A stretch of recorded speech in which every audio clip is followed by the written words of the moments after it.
ශ්‍රද්ධාවන්ත පින්නතුනි අපේ ජීවිතයට වැදගත් වෙන උතුම් බුද්ධ දේශනාවක් ශ්‍රවණය කරන්නටයි ඔබ සියලු දෙනාම මේ සූදානම්ව සිටින්නේ. දැන් අපි මේ ධර්මශාලාව ගැන සැලකුවොත් මේ ධර්මශාලාවේ ධර්ම ශ්‍රවණයට පැමිණි අයගෙන් වැඩිපුර සිටින්නේ පුරුෂ පක්ෂයේද කාන්තා පක්ෂයේද? කවුද? ඔව් වැඩිපුර සිටින්නේ කාන්තා පක්ෂයේ. ඉඳලා හිටලා තනින් තන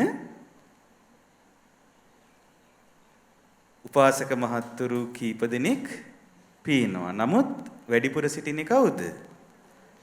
කාන්තා පක්ෂය. ඉතින් ඒ නිසා කාන්තා පක්ෂය ගැන බුදුරජාණන් වහන්සේ වදාළ ලස්සන දේශනාවක් තමයි අද මා ඔබට කියා දෙන්න කල්පනා කළේ. හැබැයි මේක පුරුෂ පක්ෂයටත් වටිනවද නැද්ද? වටිනවා. මේ දේශනාව ඇතුළත් වෙන්නේ අංගුත්තර නිකායේ අට්ඨක නිපාතයට. කීවෙනි නිපාතයටද? අට්ඨක නිපාතයට. එහෙනම් දහම් කරුණු කීයද තියෙන්නේ? 8යි. මේ දේශනාවේ නම තමයි පඨම ලෝක විජය සූත්‍රය. මොකද්ද?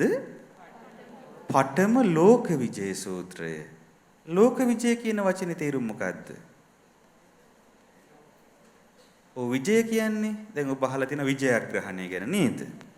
ඒ කියන්නේ විජය කියන වචනේ තේරුම තමයි ජයග්‍රහණය කරනවා, මැනවින් ජයග්‍රහණය කරනවා කියන එක. එතකොට ලෝක විජය කියන්නේ මේ ලෝකය මැනවින් ජයග්‍රහණය කිරීම ගැන වදාළ දෙසුම. ඒ ආකාරයට වදාළ පළවෙනි දෙසුම පඨම ලෝක විජය සූත්‍රය.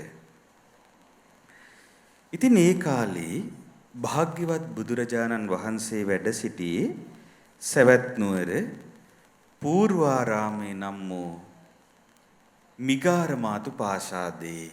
ඒ කියන්නේ විශාකා මහෝපාසිකා විසින් තනවා පූජා කරන ලද ආරාමේ. ඉතින් එදා විශාකාව ඒ මිගාර මාතා නම් වූ විශාකාව භාග්‍යතුන් වහන්සේ සමීපයට ඇවිල්ලා ආදරයෙන් වන්දනා කරලා එකත් පසක වාඩි වුණා.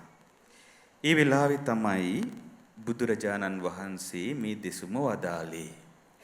බුදුරජාණන් වහන්සේ දේශනා කරනවා පින්නතුනේ චතුහි කෝ විශාකේ ධම්මේහි සමන්නාගතෝ මාතුගාමෝ.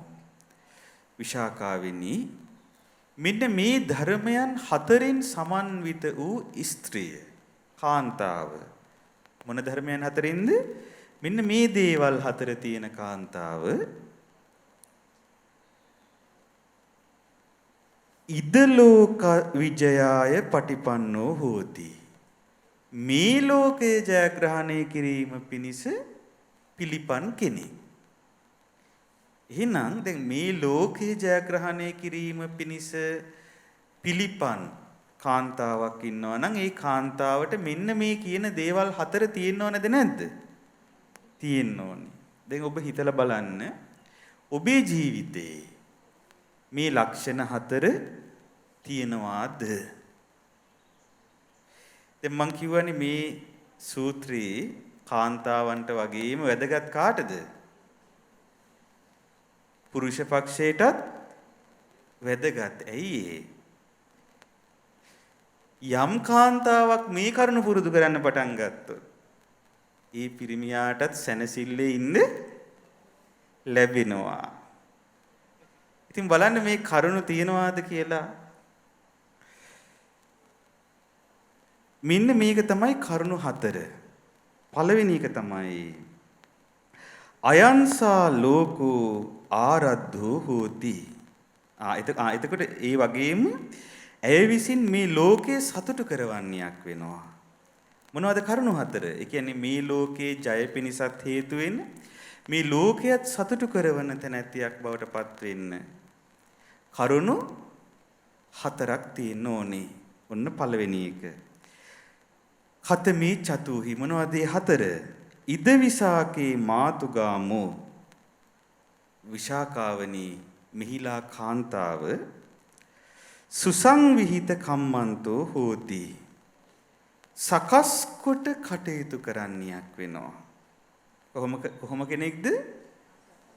ඔව් සකස් කොට කටයුතු කරන්නියක් වෙනවා. මනවින් කර්මාන්තයන්හි යෙදෙන්නියක් වෙනවා. ඒක තමයි පළවෙනි කාරණේ. දෙවෙනි කාරණේ තමයි සංගහිත පරිජනා. පරිවාර ජනයාට සංග්‍රහ කරන්නියක් වෙනවා. ඒ කියන්නේ නිවසේ වේවා ඒ Taman වාසය කරන ස්ථානයේ ඇසුරු කරගෙන ඉන්න පරිවාර ජනතාවට සංග්‍රහ කරන්නියක් වෙනවා. තුන්වෙනි එක තමයි භත්තු මනාපං චරති. ස්වාමියාට මනාපව හැසිරෙනවා. කොහොමද හැසිරෙන්නේ? ස්වාමියාට මනාපව හැසිරෙනවා. ඊට පස්සේ ඊළඟ එක සම්භත්තං අනුරක්ඛති. වැදගත් එක. ස්වාමියා විසින් උපේන ලදදී විනාශ කරන්නේ නැහැ. මොකද කරන්නේ? අනුරක්ඛති රකින්නවා. ස්වාමියා උපේන දේ රකින්නවා. ඉතින් මේ කරුණු හතර ලස්සනට මේ සූත්‍රය තුල විස්තර වෙලා තියෙනවා පින්නතුනි. මේ කරුණු හතර තියෙන ස්ත්‍රිය මෙලව දිනන කෙනෙක්. ඒ වගේම මෙලව සතුටු කරවන කෙනෙක්. බලමු අපි දැන් කරුණු එකින් එක. කතංච විසාකේ මාතුගාමෝ සුසංවිහිත කම්මන්තෝ හෝති. විශාකාවනි කොහොමද මේ කාන්තාව මනාවට සංවිධානය කළ කර්මාන්ත ඇති කෙනෙක් වෙන්නේ? මනවින් කටයුතු කරන්නියක් වෙන්නේ කොහොමද? මාතුගාමෝ යේ භත්තු අභ්‍යන්තරා කම්මන්තෝ. ඒ කාන්තාව තමන්ගේ ස්වාමියාගේ යම් අභ්‍යන්තර කර්මාන්ත තියෙනවනේ. ඒ කියන්නේ ස්වාමියා විසින් කරවන වේවා යම් අභ්‍යන්තර කර්මාන්ත තියෙනවා නම් දැන් උදාහරණ කියනවා. ඒ තමයි එක්කු උන්නාතිවා කප්පාසාතිවා. ඒ කියන්නේ අපි හිතමු ඔන්න එළුලොම් වලින් රෙදි වියන එක. එහෙම නැත්නම් කපු වලින් රෙදි වියන එක ආදී යම් අභ්‍යන්තර කර්මාන්ත තියෙනවා නම් තත්ත ධක්කෝ හෝති. එහිලා මේ ස්ත්‍රිය දක්ෂයි. අනලසා කම්මැලි නෑ. තත්රූපාය වීමංසාය සමන්නාගතා.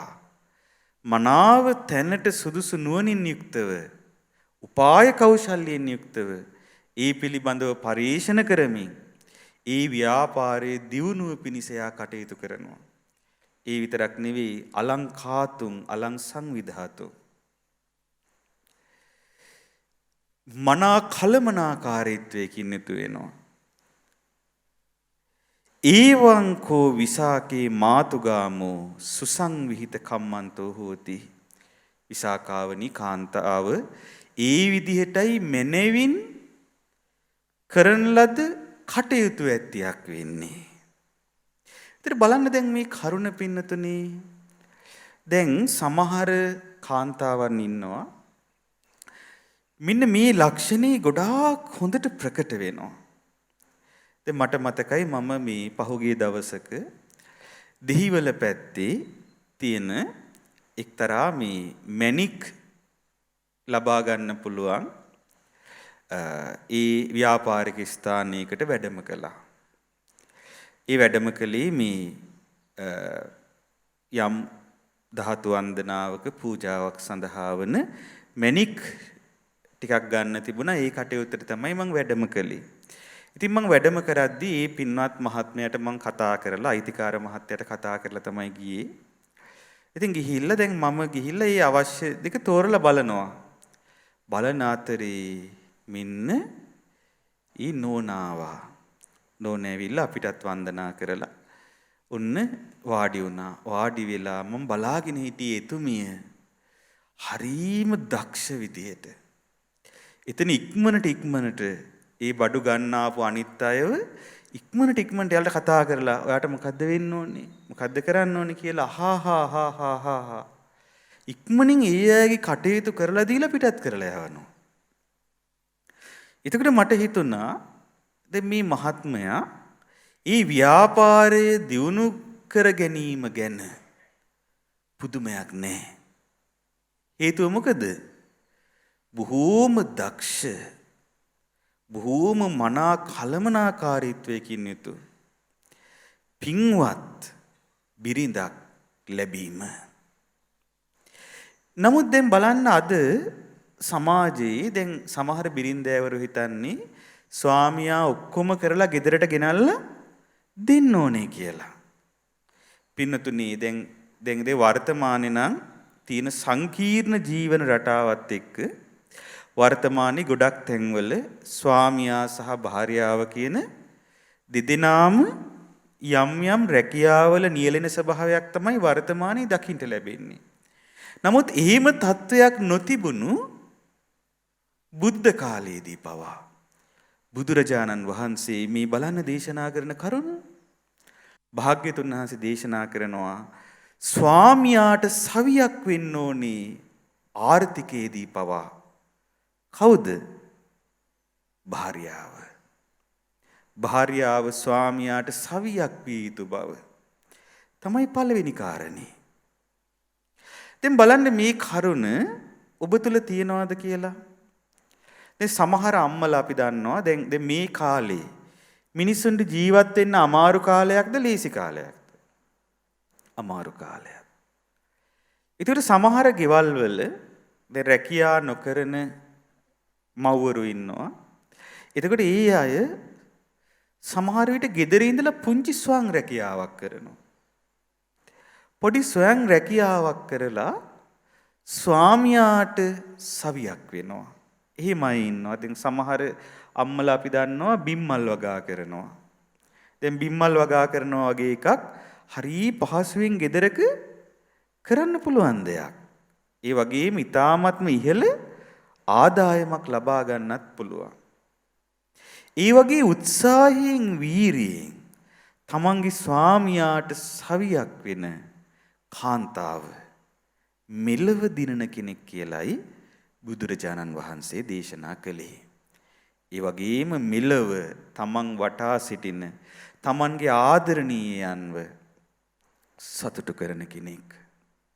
දැන් එදා අර ඒ ව්‍යාපාරික ස්ථානයේ හිටපු ඒ පින්වත් අම්මා හරිම පිළිවෙලට ඒ කටයුතු කළා. මට හරි සතුටු හිතුණා. ඊට පස්සේ මම ඒ අම්මෙන් ඇහුවා අම්මා දැන් මේ තට්ටු ගානක ගොඩ නැගිලා කොහොමද මේ ව්‍යාපාරේ දියුණු කරගත්තේ?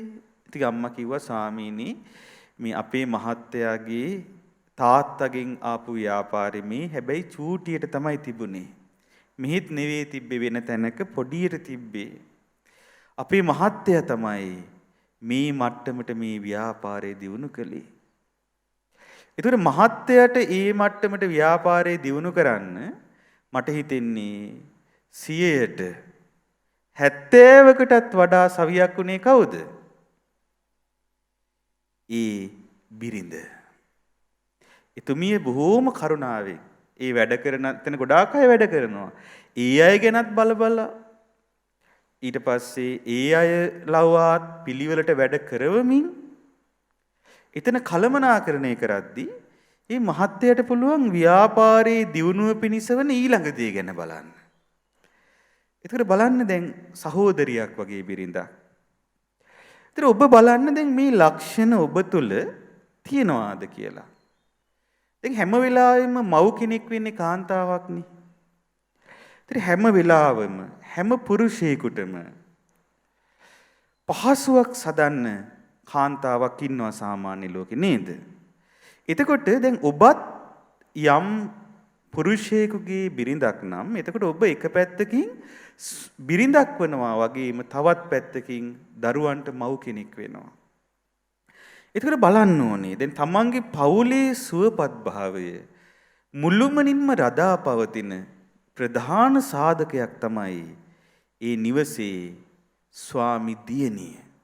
එහෙමත් නැතිනම් මේ ස්වාමියාගේ බිරිඳ අම්මා කෙනෙක් වගේ සියලු දෙනා ගැන කරුණාවෙන් බලන කෙනෙක් වුණොත් ස්වාමියාගේ ඇතැම් අඩුපාඩු තිබුණත් ඒ දරුවෝ සුවසේ ජීවත් වෙන අය වෙනවා. ඒ නිසා දැන් ඔබ බලන්න මෙහිම කෘත්‍යයක්. දැන් ආර්ථිකව පවා ස්වාමියාට සවියක් වීමේ කෘත්‍යයක්. බිරිඳකට බුදුරජාණන් වහන්සේ අනුදැන තියෙනවා. දැන් සාමාන්‍ය ලෝකේ කතාවක් තියෙනවා නේද? අර මේ සෑම සාර්ථක පුරුෂයෙක් පිටුපසම කවුද ඉන්නවා කියලා කියන්නේ. කාන්තාවක් ඉන්නවා කියලා කතාවකුත් තියෙනවා නේද? හැබැයි ඉතින් ඒක හැමතැනටම හරිත් නෑ. හැමතැනටම හරිත් නෑ. දැන් මට මතකයි දැන් ඕකට ලස්සන කතාවක් තියෙනවා. ඒ තමයි ඔය මේ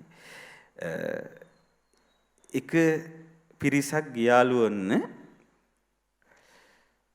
කිඹුල බලන්න. කවුරු බලන්නද? කිඹුල. දැන් ඔන්න එක ගඟක කිඹුලෝ හැමතැනම කිඹුලෝ පිරීලා හැමතැනම කිඹුලෝ ඉන්නවා. එතකොට මේ කිඹුලෝ ඉන්න ගඟේ වෙනම අර පාරුවක් ඔරුවක් වගේ එකක වෙනම අර තට්ටුවක් ගහලා ඒකේ සංචාරකයන්ව එක්ක යනවා. සංචාරකයන්ව එක්ක යනවා මේ ඒක උඩ තියලා මේ අර කිඹුලන්ව පෙන්වන්න. ඒතර කිඹුලෝ වටේ වට වෙනවා. ඉතින් ඒක අර යම් ත්‍රාස්‍යජනක චාරිකාවක් විදිහට තමයි සංවිධානය වෙලා තියෙන්නේ. ඉතින් ඔහොම පිරිසක් වන්න දවසක් එහෙම චාරිකාවක ගියාලු. යද්දී මේ චාරිකාවේ සංවිධානය කරන පිරිස අතර කෙනෙක් කියලා තියෙනවා හරි. රුපියල් කෝටියක් දෙනවා. කෝටියක මුදලක් දෙනවා කවුරු හරි මේ වෙලාවේ මේ කිඹු දැන් වතුර මැද ඉන්නේ. මෙතනින් පැනලා එහා පැත්තට පීනොත්. ඒක කවුරුත් කරන වැඩක්ද? කවුරුත් කරන වැඩක් නෙවෙයි. ඇයි ජීවිතේට තියෙන බය නිසා. ජීවිතේට මොනවා වේද දන්නේ නැහැ. එතනින් පැන්නොත් කිඹුලෝ ගොඩාක් ඉන්නවනේ. ඉතින් එතකොට මොකද උනේ? ඔන්න මේ ඒත් එක්කම රුපියල් කෝටියක් දෙනවා කිව්වා විතරයි. මෙන්න එක මිනිස්සෙක් පැන්න ජබොංගා. මේ මිනිස්සයා පැනලා දැන් වේගින් පීනනවා. දැන් කට්ටියට පුදුමයි. දැන් කිඹුලෝ ටික මොකද වෙන්නේ?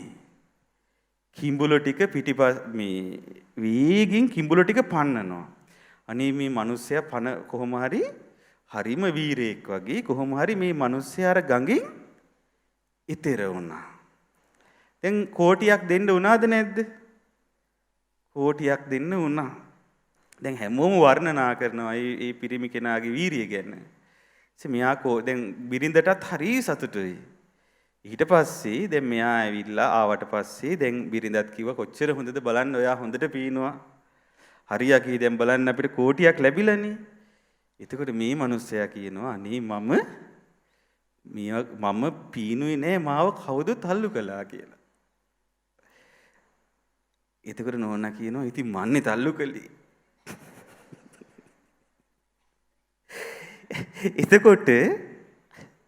එතකොට දැන් එහෙම බිරින්දෑවරු වෙන්න හොඳ නෑ තේරුණාද? එතකොට ස්වාමියාට අර අනතුරක් නොවි විපතටපත් නොවි ස්වාමියාගේ සාර්ථකත්වයේ පිණිස පිටිපස්සෙන් ඉඳීම තමයි කරන්න ඕනේ. එතකොට පින්වතුනි දැන් ඔබ බලන්න දැන් මේ කාලේ තියෙන ආර්ථික අර්බුදයත් එක්ක සමහර විට තමන්ගේ ස්වාමි පුරුෂයා ගෙදරට උපයාගෙන එන මුදල පමණක් ප්‍රමාණවත් නොවෙනවා වෙන්න පුළුවන්. එතකොට තමන්ට පුළුවන් නම් හිතලා බලන්න දැන් ස්වයං රැකියා සඳහා උදව් කරන ආයතන ගණනාවක් නිර්මාණය වෙලා තියෙනවා.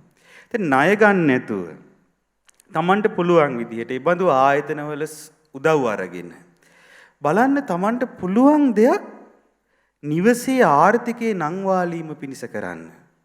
එතකොට ඒක ලොකු පහසුවක් වෙයි. මොකද නැත්තම් වර්තමානයේ අපි දන්නවා මේ කාලේ ගොඩාක් වියදම්නේ. දරුවෝ පාසල් යවද්දී දැන් පාසල් වලින් දරුවන්ට විශාල දේවල් කරන්න කියනවා. එතකොට ඒවට ලොකු වියදමක් යනවා. ඒ විතරක් නෙවෙයි දැන් අද හැමදේම ගණන් ගිහිල්ලා. මේ ඇති වෙලා තියෙන රටේ ඇති වෙලා තියෙන ආර්ථික අර්බුදයත් එක්ක. ඉතින් ඒ නිසා නිවසේ ගෘහ මූලිකයාට සවියක් වීම කාන්තාව කලේ නැත්තම් මොකද වෙන්නේ? එහෙම වුණොත් පවුලේ ආර්ථිකයත් කඩා වැටෙනවා. තේරුණාද? පවුලේ ආර්ථිකයත් කඩා වැටෙනවා. එතකොට දැන් හරියට සාමාන්‍ය නිවසක මුදල් ඇමති වගේ ඉන්නේ කවුද? කාන්තාවනේ නේද? බිරිඳනේ. ඒ නිසා මනා කලමනාකාරීත්වයකින් ඒක කරේ නැත්තම් ලංකාවට වෙච්ච වැඩේ තමයි වෙන්නේ. ඉතින් ඒ නිසා මේ දුෂ්කර අවස්ථාවේ ඔබ හිතන්න ඕනේ මම මගේ පවුලට වැටෙන්න දෙන්නේ නැතුව පවුල නගා හිටවන්න මට පුළුවන් දේ මං කරනවා කියලා හිතලා Tamanට පුළුවන් හැම සවියක්ම මේ වෙලාවේ නිවසේ ආර්ථිකේ නංවාලන්න තමන්ගේ ස්වාමියාට ලබා දෙන්න ඕනේ. එතකොට ඒ බඳු කාන්තාව මොන වගේ කෙනෙක්ද? මෙලව දිනන කෙනෙක්. ඊට පස්සේ දෙවෙනි කාරණේ කතංච විසාකේ මාතුගාමෝ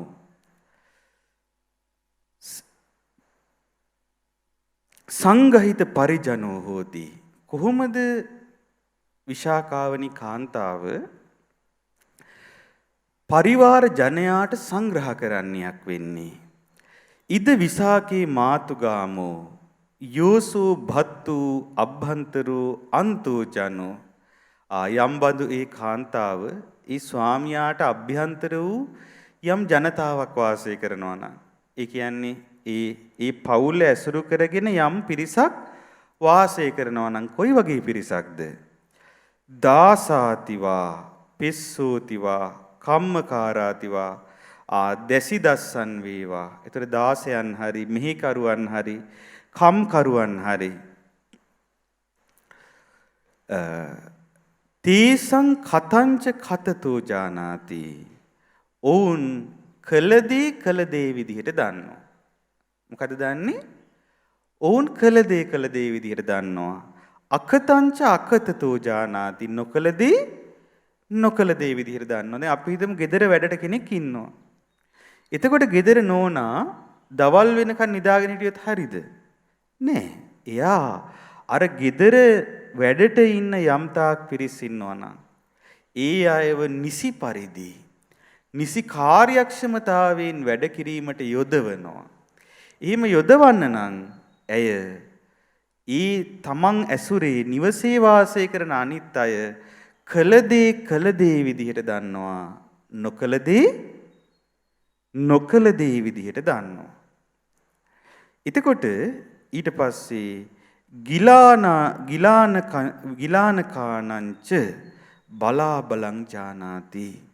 යම් කෙනෙක් ගිලන් වුණා නම් ගිලන් වුණා කියලා දන්නවා. දැන් අපි හිතමු දැන් සේවකයෙක් ගිලන් වෙනවා. ඒත් ගිලන් වෙච්ච කෙනාට වැඩි බරක් දෙනවද? නෑ. දැන් කවුරු හරි අපි හිතමු කෑම උයන්න කෙනෙක් ඉන්නවා ගෙදර. ඉතින් ඒ ගෙදර ඒ කෑම උයන්න ඉන්න අම්මා අසනීප වෙනවා. එතකොට මේ ගෙදර ස්වාමි දියණිය යාළුව බලෙන් වැඩ කරවන්නේ නෑ. ඒ වෙලාවේ කියනවා අම්මා ඔබතුමී චුට්ටක් ඉන්න එහෙනම් විවේක ගන්නකො මං මේ වැඩේ කරන්න උදව් කරන්නම්. එතකොට ඒ ගෙදර ඉන්න අනිත් අයටත් මේ ගෙදර ස්වාමි දියණිය ගැන ලොකු සෙනෙහසක් ඇති වෙනවා. එතකොට ඒ අයත් අවංකවම කටයුතු කරනවා. ඉතින් පින්නතුනේ ඒ නිසා අර ඒ ගෙදර ඉන්න ස්වාමි දියණිය දැනගෙන ඉන්න ඕනේ ඒ තමන්ගේ නිවස ඇසුරු කරගෙන සිටින අයගේ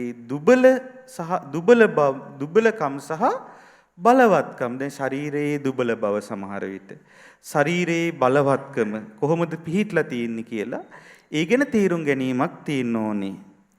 කාදනීය භෝජනීයංචස්ස පච්චන්සේන සංවිභදති. ඒ වගේම ඒ අයට කෑම බීමත් මනාකොට බෙදලා දෙනවා.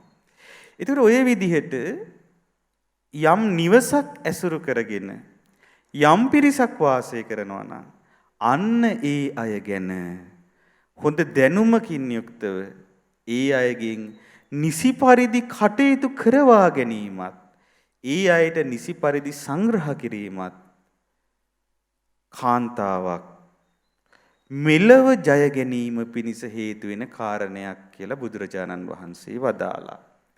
දැන් අපේ අතීතයේ අපේ ආච්චි අම්මලා ගත්තහම දැන් බොහෝ දෙනෙක් ඒ වගේ.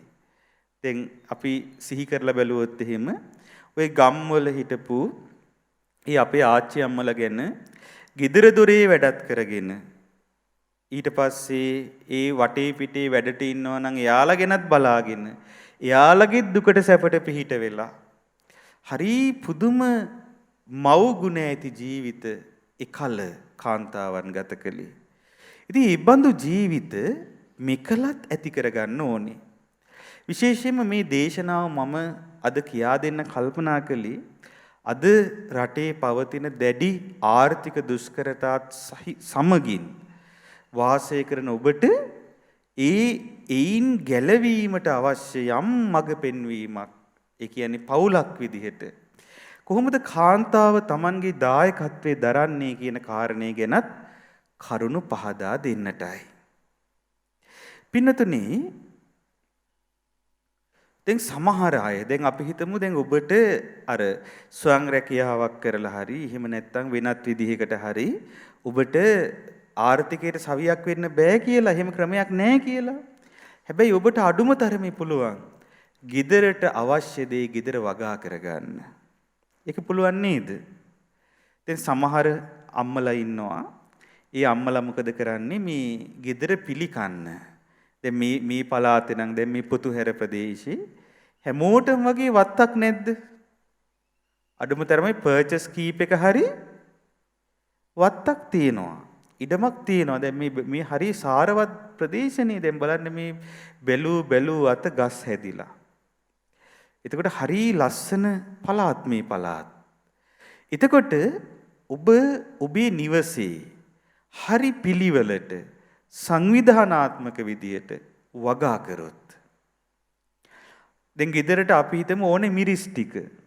දැන් මිරිස් ටික වගා කරගන්න එක කරන්න පුළුවන් දෙයක්ද බැරි දෙයක්ද? නමුත් ඒ ටිකවත් වගා කරපු නැති ගෙවල් නැද්ද? තියෙනව නේද? දැන් ඔබ හිතලා බලන්න දැන් ඔබේ ගෙදර පරිභෝජනයට ගන්න මිරිස් ටික ඔබ වගා කරලාද නැත්නම් කඩෙන්ද ගන්නේ? ඊට පස්සේ ඔබ හිතන්න ගෙදර පරිභෝජනයට ගන්න කරපිංච ටික කඩෙන්ද ගන්න මිටිය ගෙදර වගා කරලා තියනවාද? ඊට පස්සේ ගෙදර අයට කන්න ඕනේ පලා ටික. දැන් නිකන් ගොටුකොළ වගේ එකක්. නිකන් මේ පොඩි මේ කෑලි ටිකක් ගෙනල්ලා හිටෙව්වත් නිකම්ම පැලවෙනවා. ඒතර ගෙදරට ඕනේ පලා ටික ඔබ පොළට ගිහිල්ලා කඩෙන්ද ගේන්න හිතන් ඉන්නේ. එහෙම නැත්තම් ඔබ ගෙදර වගා කරගෙනද මුකුණු වෙන්න ටික කොහිල ටික දැන් ගෙදරින් එළියට යන වතුර ටික එක තැනක එකතු වෙන්න හදාගත්තොත් නිකම්ම කොහිල ටික වගා කරගන්න පුළුවන්ද බැරිද? පුළුවන්. ඔබ බලන්න ඔබේ ගෙදර කොස්ගස් කීයක් තියෙනවද කියලා. කොස්ගස් නැත්තම් ගෙදරක අදම වගා කරන්න. දැන් අද ගෙදර ගියාට පස්සේ හවස කොස් පැල හරි ඇට හරි හොයලා අදම කොස් පැල 2-3ක් හරි හදාගන්න පින්නතුනේ. මොකද අනාගතේ විශාල පිළිසරණක් වෙයි කොස්ගස. කොස්ගහ ගැන අපේ පැරැන්නන් කියලා තියෙන්නේ බත් ගස කියලා. මොකද අනාගතේ මේ ලෝකයේ මේ යන විදිහට බැරි වෙලාවත් ලෝක යුද්ධයක් ආවොත් ලෝකේ රටවල් අතර භාණ්ඩ හුවමාරුව සිද්ධ වුණේ නැත්තම් දැන් අපි හාල් ටික පවා පිටරටින් එනකම් බලාගෙන ඉන්නේ. එතකොට විශාල වශයෙන් හාල් ටික පවා මීට වඩා තව බොහෝ ගුණයකින් වැඩි වෙන්න පටන් ගන්නවා. එතකොට ජීවත් වෙන්න විදිහක් නැතුව කණ්ඩ දෙයක් නැති වුණොත් අඩුම තරමේ කොස් ටිකක් තඹගෙන හරි කන්න පුළුවන් වෙයි. මොකද කොස් ගහ දැන් මම මේ ස්ථානයට එද්දි මේ පින්බිමේ ඉස්සරහම තියෙන මොන ගහක්ද? ලස්සනට ගෙඩි හැදිච්ච කොස් ගහක්. හරි සතුටක් ඇතුණා අපිට ඒ කොස් ගහ දැක්කහම. ඉතින් ගෙදර අනිවාර්යෙන් කොස් ගස් දෙක තුනක්වත් හදන්න. ඔබේ මුණුබුරු මිනිබිරිය පවා ඔබට පින් දෙයි. මොකද අනාගතයේ මේ ලෝකයේ දැන් යන විදිහට කොයි වෙලාවේද ලෝක යුද්ධයක් කියලා අපි දන්නේ නැහැ. දැන් රුසියාව යුක්‍රේනය යටත් කරගන්න හදනවා. ඉතින් යම් විදිහකට බටහිර අනිත් රටවල් මේ යුද්ධයට මැදි වුණොත් අනිවාර්යෙන් ලෝක යුද්ධයක් එනවා. එදාට එහි ප්‍රතිඵල අපේ රටවල් වලටත් බලපානවා. එතකොට අපිට මෙහෙම නෙවෙයි කොහොමත් තෙල් නැති වෙයි. ඊට පස්සේ අපිට බඩු භාණ්ඩවල මිල ගණන් ඉතාමත්ම ඉහළ යයි.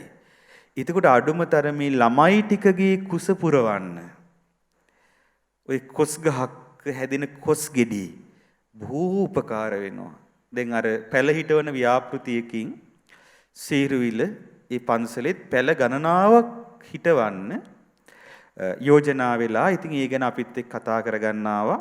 අපි කිව්වේ පුළුවන් තරම් කොස් ගස් හිටවන්න කියලා. මොකද අඩුම තරමේ ගමේ මිනිස්සුන්ට හරි කුසගින්නක් නිවා ගන්න පුළුවන් වෙයි.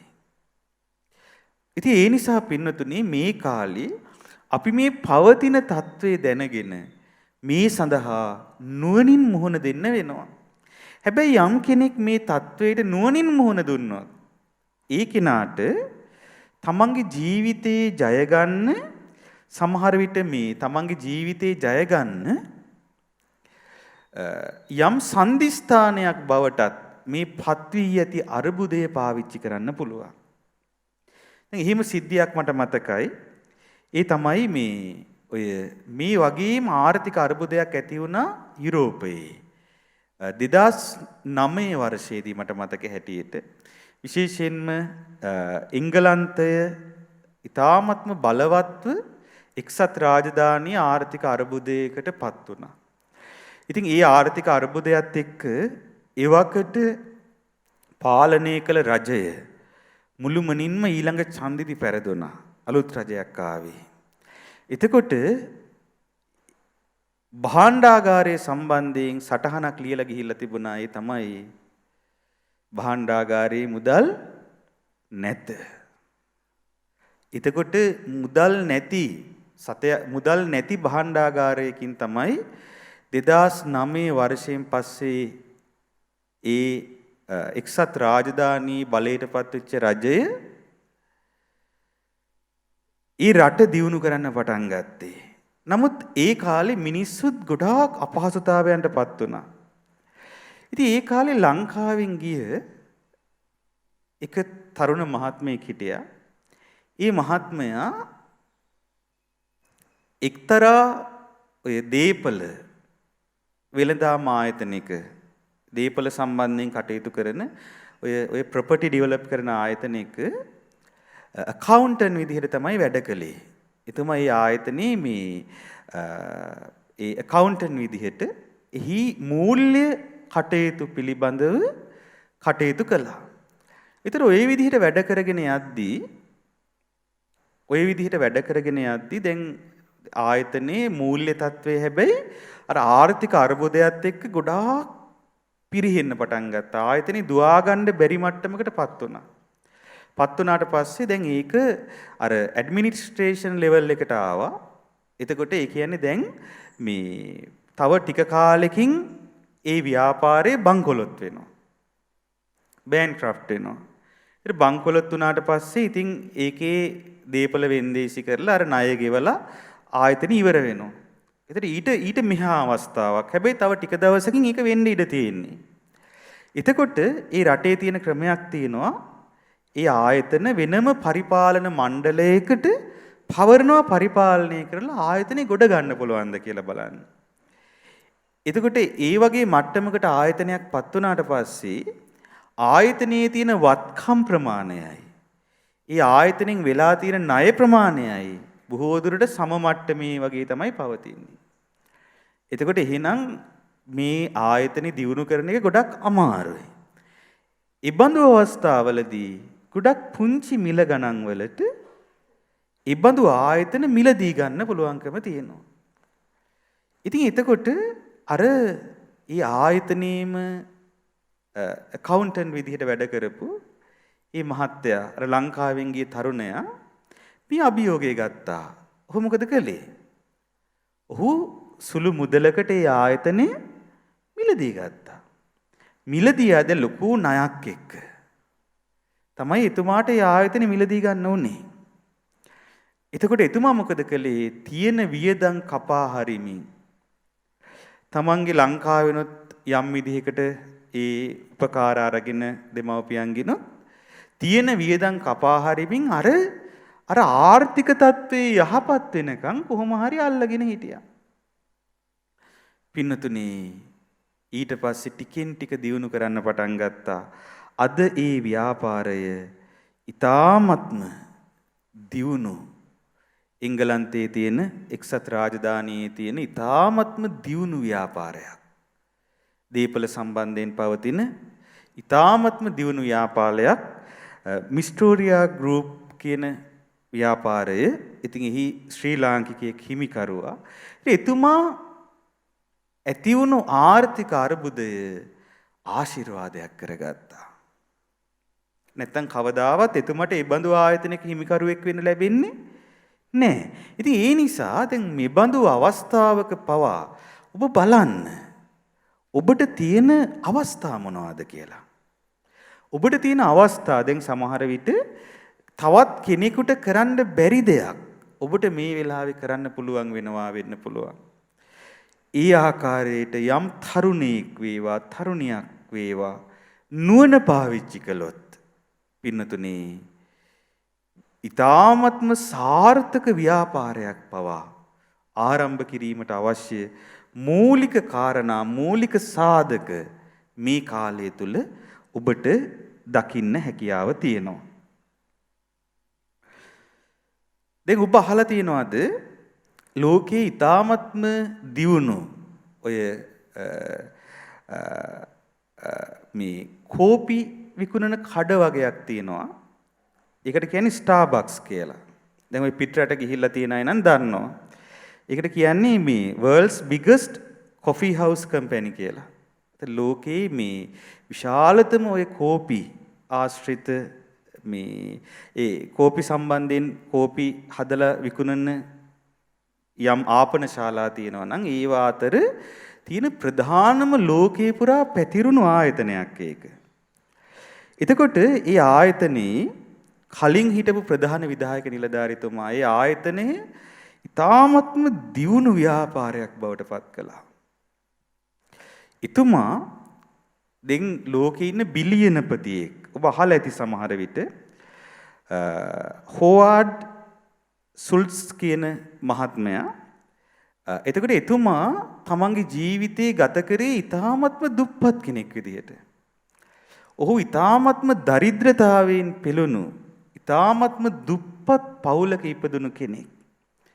අඩුම තරමේ ඔබ විශ්වාස කරනවාද එතුමාගේ ජීවිතේ ගත කරන්න සල්ලි නැතුව තමන්ගේ ලේ කීප වතාවක් විකුණලා තියෙනවා. දැන් ඒ රටේ ලේ දන් දෙන්න පුළුවන්. දැන් අපේ රටේ වගේ අර ලේ දන් දෙන ක්‍රමේ ගොඩක් ප්‍රචලිත නැහැ. කෙනෙකුට ඕන නම් තමන්ගේ රුධිරය දීලා සල්ලි ගන්න පුළුවන්. ඒතර ඒ විදිහට තමන්ගේ ලේ විකුණලා අවස්ථා කීපයකදී තමන්ගේ ජීවිතේ ගැට ගහගත්තේ. එතකොට පින්නතුනි ඉබ්බඳු කෙනෙක් අවසානයේදී ලෝකේ මල්ටි බිලියන කෙනෙක් බවට පත් උනේ කොහොමද? බිලියනපතියෙක් උනේ කොහොමද? තමන්ගේ උත්සාහය නිසා. දැන් ඔබටත් ඒ බඳු උත්සාහයක් ඇති කරගන්න පුළුවන්.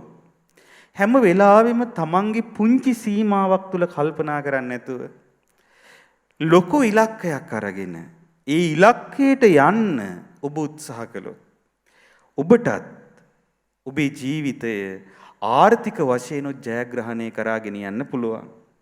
විශේෂයෙන්ම තරුණ පිරිසට අපි නිතර කියන එකක් තමයි රජයේ රැකියා අපේක්ෂාවෙන් ඉන්න එපා.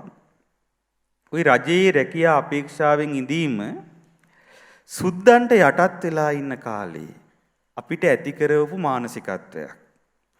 සුද්දන්ට යටත් වෙලා ඉන්න කාලේ සුද්දු අපේ අධ්‍යාපන ක්‍රමයේ හැදුවේ සුද්දන්ගේ ක්ලාක් වැඩේ කරගන්න ඕන අය ටික හදාගන්න. එතකොට ඒ අයගේ තියෙන ව්‍යාපාරවලට ඕන ලිය කියවිලි වැඩ ටික කරගන්න ඕනේ අය ඒ රටවල් වලින් ගෙන්නන්න ලොකු ගාණක් යන නිසා ඒ යටත් විජිත වලින්ම ඒකට අවශ්‍ය අය හදාගන්න තමයි රාජ්‍ය සේවය එකල නිර්මාණය වුණේ. ඒ යටත් විජිත ව්‍යාපාරවලට අවශ්‍ය පහසුව සපයන්න. හැබැයි හැම එකම අයිතිකාරයෝනේ සුද්දෝ. අපේ අය මොකද කරන්නේ? ඒ සුද්දු හදපු ඉස්කෝලවලට ගිහිල්ලා ඒ අධ්‍යාපනය ලැබලා සුද්දු යට අර වහල් සේවය වගේ සුද්දු යට යටතේ වැඩ කරනවා. දැන් ගොඩාක් පිටරට යන අපේ අයත් එහෙමයි. ඉතින් සුදු අයගේ ව්‍යාපාරවල තමන් වැඩ කරනවා මිසක් තමන් ව්‍යාපාරයක් දියුණු කරගන්න කල්පනා කරන අය හරිය අඩුයි. තාම අර යටත් විජිත මානසිකත්වේ. එහෙම නැතුව දැන් මෙතන තරුණ දරුවෝ ගොඩක් ඉන්නවා. හිතන්න මම හිතලා යම් ව්‍යාපාරයක් දියුණු කරගන්නවා කියලා. ඒකල තමන්ටම ගැළපෙන දෙයක් හිතන්න. තමන්ටම ගැළපෙන දෙයක් හිතලා තමන්ටම ගැළපෙන විදිහට ඒක දියුණු කරගන්න බලන්න. විශේෂයෙන් දෙමව්පියෝ තමන්ගේ දරුවන්ට විවිධ අලුත් දේවල් අත්හදා බලන්න ඉඩ දෙන්න. මොකද සමහර විට සමහර දරුවෝ වෙනස් දේවල් කරද්දී ඒවට තහනම් කරමින් මේ පොතපතටම ළමයා දාන්න හදන්න එපා. මොකද මේ ලෝකේ මේ පොත්පත් වලින් ලබන අධ්‍යාපනය විතරක් නොවේ අධ්‍යාපනය. ඉතින් මේ හෝවාඩ් කරපු ලස්සන ප්‍රකාශයක් තියෙනවා. එතම කියනවා I feel so strongly that මම ගොඩාක් තදට මෙහෙම මට දැනෙනවා. මොකද්ද?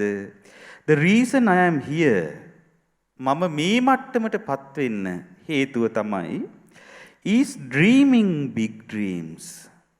මම ලොකු සිහින වල ජීවත් වීම. ඒතර එයා දුප්පත් කෙනෙක් විදිහට එයා හිතුවේ නෑ නිකන් කම්පැනි එකකට ගිහිල්ලා ක්ලාක් වැඩේ කරන්න. එයා හිතුවා මටම කියලා ව්‍යාපාරයක් හදාගන්නවා. මම මේ ව්‍යාපාරේ දියුණු කරනවා. එතකොට බලන්න ඔහු ලොකු හීනයක ජීවත් වුණා. බැලූ බැල්මට ඔහුට ඒක හීනයක්. නමුත් ඔහු උත්සාහයෙන් වීරියෙන් ඒ හීනේ ජයගත්තා. ඉතින් ඔහු කියනවා I dreamed the kind of dreams that other people said would not be possible. මම දැක්කේ ගොඩාක් අය මට කරන්න බෑ කියා කියපු හීන. ඉතින් ඔබ දැන් විශේෂයෙන් මේ තරුණ දරුවෝ හිතන්න මමත් ජීවිතේට අභියෝගයක් ගන්නවා. මොකද ඒ විදිහට ඔබ දියුණු වුණොත් පින්වතුනේ ඔබට බුද්ධ ශාසනයේ දියුණුව පිණිසත් විශාල කටයුතු කරමින් පින් රැස් කරගන්න පුළුවන්. ඒ වගේම ඔබට පහසුවෙන් ධර්මයේ වුණත් පුරුදු කරන්න වෙලාව හදාගන්න යම් වත්කමක් ජීවිතේට උපය ගන්න පුළුවන්. හැමදාම දුක් මහන්සියෙන් එදා වේල ගෙනියනවා එකට වඩා ජීවිතයේ අවසාන කාලෙවත් පහසුවෙන් ඉන්න පුළුවන් විදිහට යම් පහසුවක් හදාගන්න ඔබට හැකි වේවි. ඉතින් කාන්තාවගෙන් විශේෂයෙන්ම ස්වාමියෙකුට මේ කටයුතු වලට මෙහිම සවියක් ලැබිය යුතුයි කියලා බුදුරජාණන් වහන්සේ මේ දේශනාවලදී පෙන්වා දෙනවා. ඉතින් දෙවෙනි කාරණේ මොකද්ද අපි ඉගෙන ගත්තේ? දෙවෙනි කාරණේ තමයි අර ඒ නිවස ඇසුරු කරගෙන වාසය කරන ඒ දාස දසිදස්සන් ආදියට සහ ඇසුරු කරගෙන යම්තාක් පිරිස් වාසය කරනවා නම් ඒ කාන්තාව ඒ අයට සංග්‍රහ කරන්නයක් වෙනවා. තුන්වෙනි කාරණේ තමයි කතංච විසාකේ මාතුගාමෝ භත්තු මනාපං චරති. කොහොමද විශාකාවනි කාන්තාව ස්වාමියාට ප්‍රියමනාපව හැසිරෙන්නයක් වෙන්නේ? ඒතර තුන්වෙනි කාරණේ මොකක්ද එහෙනම්? ස්වාමියාට ප්‍රියමනාපව හැසිරෙන්නයක් වීම.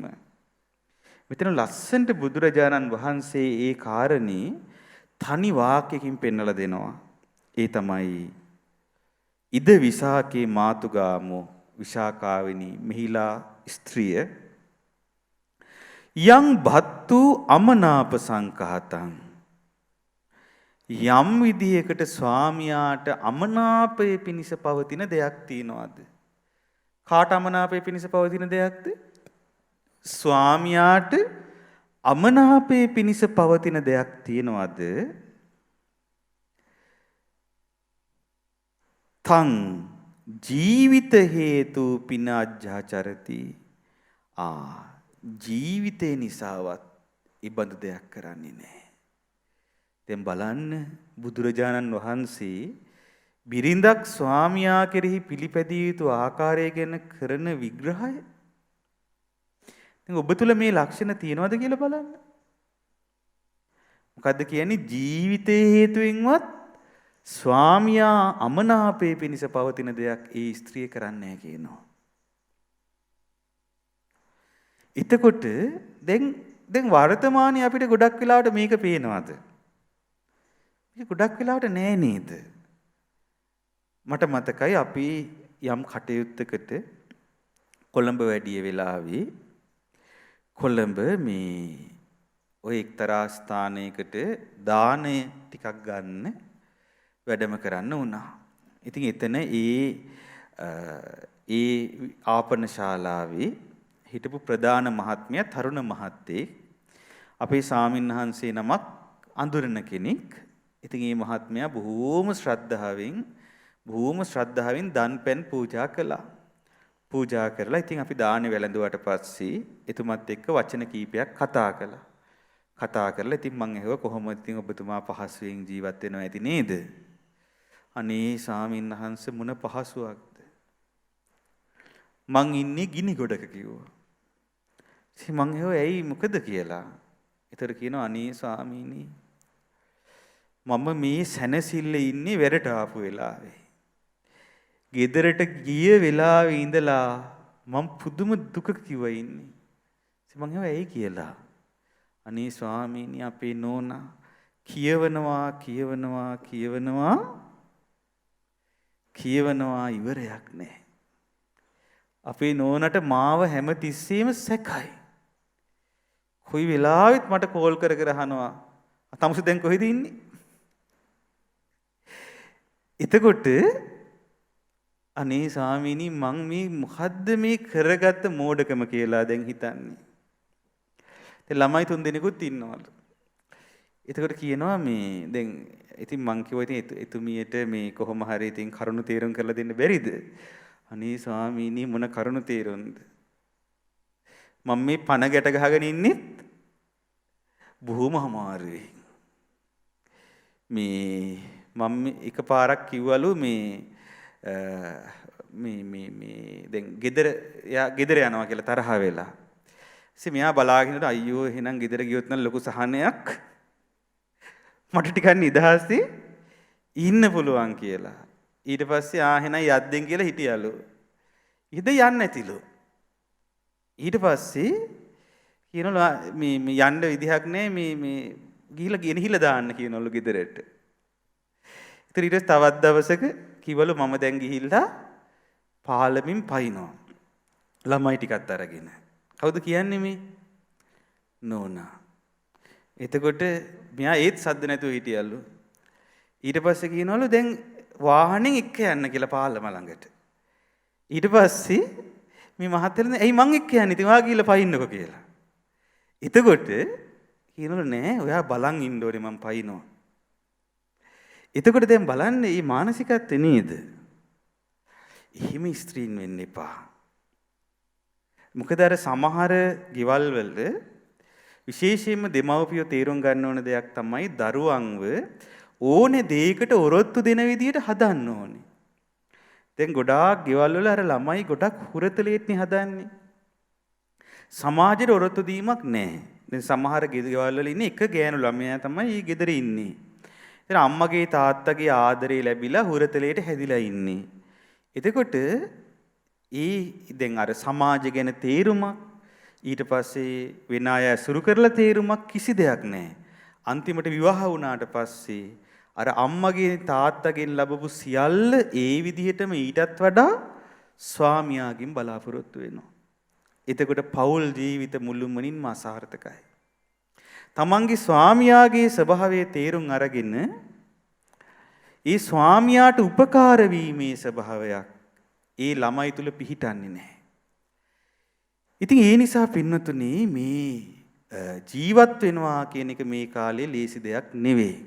කොහොම නමුත් ඔබ විශේෂයෙන්ම කාන්තා පාර්ශවය තමන්ගේ ස්වාමියාට අමනාප දේ නොකරනවා නම් ඒක දියුණුවක් කියලායි බුදුරජාණන් වහන්සේ දේශනා කරලා තියෙන්නේ.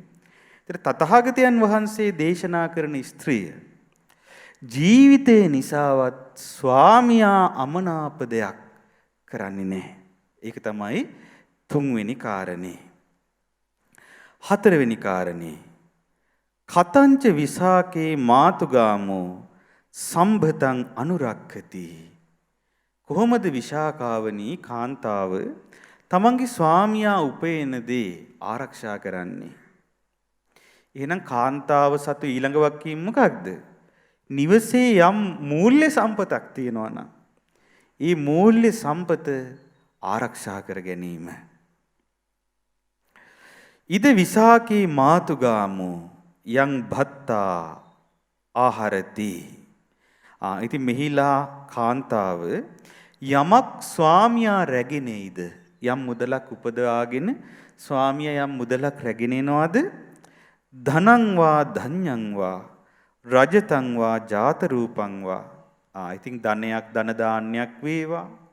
එහෙම නැත්නම් ඒ රන් රිදී ආදී වේවා. ස්වාමියා යමක් උපදවාගෙන එනවා නම් තං ආරක්ඛේන ගුත්‍යා සම්පාදේති. ඒව ආරක්ෂා කරනවා. ඒව නාස්ති කර කර ඒවා විනාශ කරන්නේ නැහැ. මොකද දැන් සමහර කාන්තාවෝ හීන ලෝකවල ජීවත් වෙන්නේ. දැන් සමහර කාන්තාවෝ හරිය කැමති මේ ලෝකෙට පේන විදිහට ජීවත් වෙන්න. ඉතින් ඒ බඳු කාන්තාවක් යම් පවුලකට ආවොත් ඒ පවුල විනාශ වෙනවා. මොකද ස්වාමියා උපයන දෙයට හරියට මහා සිදුරු හැදුනා වගේ. දැන් ඔන්න ළඟපාත ගෙදරකට ටිකක් ලොකු ටීවී එකක් ගෙනාවොත් තමන්ගේ ගෙදර ටීවී එක ඊට වඩා ටිකක් පොඩි නා. ඊට පස්සේ මේ ගෙදර කාන්තාවට නිින්ද යන්නේ නැහැ. ඊළඟට ඊට වඩා ලොකු ටීවී එකක් අපේ ගෙදරට ගේනකම් දැන් මොකද්ද නැත්තේ මේ? ලද දෙයින් සතුටු වීම නැහැ. එතකොට Tamanට තියෙන සම්පත් භාවිතා කරලා නැගී සිටීමට කල්පනා කිරීමක් නැහැ. ගොඩාක් සිංහල බෞද්ධ අයගේ ව්‍යාපාර දියුණු නොවෙන්න හේතුව තමයි කෙනෙක් ව්‍යාපාරයක් පටන් ගත්තට පස්සේ ඒ ව්‍යාපාරයෙන් ඉපේන ලාභය ගැන කල්පනා කරලා වියදම් නොකිරීම. දැන් අපි හිතමු කඩයක් දැම්මා කියලා. කඩයක් දාලා කඩේට ඔන්න යම් මූලික ප්‍රාග්ධනයක් යොමු කරලා බඩු අරගෙන ඒවා විකුණනවා. විකුණුවට පස්සේ අර ලාභය වෙන්නේ මොකද්ද? ලාභය වෙන්නේ මේ මූලික ප්‍රාග්ධනයත් ඒ වගේම යගිය වියහියදන් ඔක්කොම ෂේවීම් ආදී ඔක්කොම අතෑරියට පස්සේ ඉතුරු වෙන කොටසනේ. එහෙම හිතන්නේ නැහැ. ඊට පස්සේ මොකද කරන්නේ? අර බඩු විකුණලා එන ආදායමෙන් කෙලින්ම ආදායම යම් යම් දේවල් වලට යොදවනවා. දැන් එයාගේ කඩේ ටිකක් බිස්නස් හොඳට කෙරෙනවා වගේ තේරුණොත් එහෙම ඊට පස්සේ හිතනවා හරි දැන් මමත් හොඳ කවුද? ව්‍යාපාරිකයෙක් කියලා මාන්නේ ගන්නවා. මාන්නේ අරගෙන එහෙනම් මං හොඳ ව්‍යාපාරිකයෙක් නම් ඉතින් මෙයාගේ ඔළුවේ තියෙනවා ව්‍යාපාරිකයෙක්ට වාහනයක් තියෙන්න ඕනේ.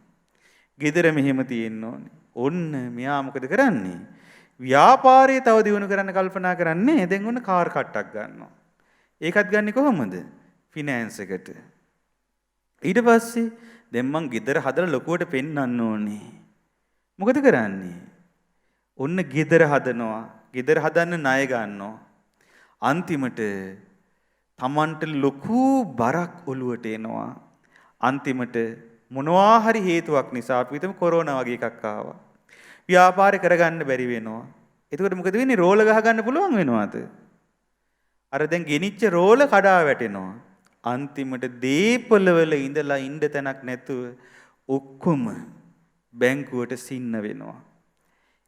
පින්නතුනේ කවදාවත් ඒ වගේ දේවල් කරන්න එපා. දැන් ඔබ දැන් බිරිඳක් නම් ස්වාමියාව ඉබඳු දේවල් වලට පොළඹන්න එපා. මොකද බොහෝ ස්වාමි පුරුෂයන් ඒ මට්ටමට වැටෙන්නේ බිරිඳට දැක්මක් නැති නිසා. බිරිඳට මූල්‍ය කළමනාකරණයක් නැති නිසා. බිරිඳගේ කන් කෙඳිරි ඉවසන්න බැරුව ඉතින් අනේ අර මිනිස්සයා අර ඔක්කොම මොකද කරන්නේ? වියදම් කර කර කර කර ණය වෙනවා. එහෙම වෙන්නේ නැතුව නිසි මූල්‍ය කළමනාකරණයකින් යුතුව වාසය කිරීම යම් නිවසක බිරිඳක් විසින් කළ යුතු දෙයක්. ඉතින් බුදුරජාණන් වහන්සේ පෙන්වලා දෙනවා ඒක කොහොමද කරන්නේ? තංච හෝති අදුත්ති අතේනි. ඒ gedara තියෙන ධනෙ සම්බන්ධයෙන් ඇය ධූර්ත වෙන්නේ නැහැ. සෙරක් වෙන්නේ නැහැ. දැන් සමහර ස්ත්‍රීන් ඉන්නවා ස්වාමියාගේ මුදල් හොරකම් කරන. එහෙම කරන්නේ නැහැ කියනවා. අසොණ්ඩි අවිනාසිකා.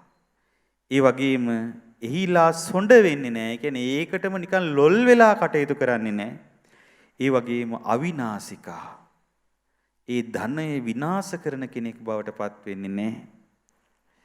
එතකොට ඔය විදිහට එතුමිය ඒ නිවසේ වාසය කරන ශ්‍රියාකාන්තාවක් බවට පත් වෙලා නිවසේ ස්වාමියා යමක් උපයනවාද ඒ උපයන දේ ඒකාන්තයෙන්ම රකින්න කෙනෙක් බවට පත් වෙනවා.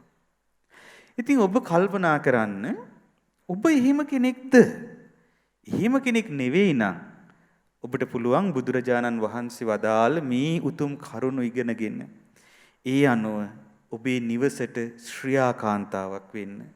පින්නතනේ මේකේ තියෙන විශේෂත්වය තමයි මේ දේශනාවේ අන්තිමට කියනවා මේ කරුණු යම් කෙනෙක් ප්‍රගුණ කරගන්නවා නම් යම් කාන්තාවක් ඇය මනාපකායික නම් දෙවියන් අතරට යනවා. මොන දෙවියන් අතරටද? මනාපකායික නම් දෙවියන් අතරට. මනාපකායික දෙවියන් වාසය කරන්නේ කොයි දිව්‍ය ලෝකෙද? නිම්මාන රතී දිව්‍ය ලෝකේ. මොන දිව්‍ය ලෝකෙද? ඒත් ඉහළ දිව්‍ය ලෝකයක් පින්නතුනේ. තුසිත දිව්‍ය ලෝකයටත් වඩා ඉහළින් තියෙන්නේ. බොහෝම ආයුෂ තියෙන බොහෝම ලස්සන දිව්‍ය ලෝකයක්. එතකොට දැන් විශාකා මහෝපාසිකාවත් මේ ලක්ෂණ සියල්ල පුරුදු කළා. ඇය මේ ලක්ෂණ සියල්ල පුරුදු කරලා එයත් උපන්නේ කොහෙද? ඔව් නිම්මාන රතී දෙව්ලොව දෙවියන් අතර. ඉතින් එහෙමනම් දැන් ඔබ බලන්න මේ ලක්ෂණ ඔබ තුල තිබෙනවාද කියලා බලන්න. මේ ළඟදී එක අම්මා කෙනෙක් අපට ලියුමක් කියවලා තිබ්බා. ඉතින් අපිත් ඉතින් කරන්න දෙයක් නැහැ. ඉතින් දැන් මොනවා කරන්නද? එක අම්මා කෙනෙක් ලිපියක් කියවලා තිබ්බා. අනේ ස්වාමීනි මං ගොඩාක් දුකටපත් වෙලා ඉන්නේ. ඒ තමයි මේ ස්වාමියා ඉන්නේ රටලු. ඒතර ස්වාමියා විදේශයක සේවය කරන්නේ. දැන් යාළුවෙකුට මුදල් හදිස්සියක් වෙලා ලක්ෂ 4ක් ණයට අරගෙන. මෙයා ණයට අරගෙන දීලා. ඒ දීලා තියෙන්නේ කොහොමද? ගෙදර ත්‍රිවිල් එකක් තිබිලා ඒ ත්‍රිවිල් එක උගස් කරලා තමයි මේ ණය අරන් දීලා තියෙන්නේ යාළුවාට. යාළුවා කිව්වලු ඒක මෙච්චර කාලෙකින් යාළුවා ගෙවනවා කියලා. ඒක කරලා තියෙන්නේ ස්වාමියාට කියන්නේ නැතුව. දැන් බලන්න. දැන් මේ මනාපචාරීව හැසිරෙන බිරිඳක් කරන වැඩක්ද? නෑ නේද? ඒතර දැන් මේ දේශනාවේ තියෙන විදිහ බැලුවහම බිරිඳ ස්වාමියාත් එක්ක කතා බස් කරලායි දේවල් කරන්නේ. දැන් පවුලක් කියන්නේ යම් විදිහකට යම් සංස්ථාවක් නේ. ඒකට පවුල් සංස්ථාව තුළ ස්වාමියා බිරිඳ කතා බස් කරලා පොදු තීරණ ගන්න ඕනේ. එතකොට දැන් මේ අම්මා මොකද කළේ? මේ මහත්තයාට කියන්නේ නැතුව යාළුවාට සල්ලි දෙන්න ත්‍රිවිල් එක උකස් කළා. ඉතින් අන්තිමට යාළුවා සල්ලි දුන්නේ නැහැ. දැන් මොකද උනේ? ත්‍රිවිල් එක සින්න වෙන්න ගියා.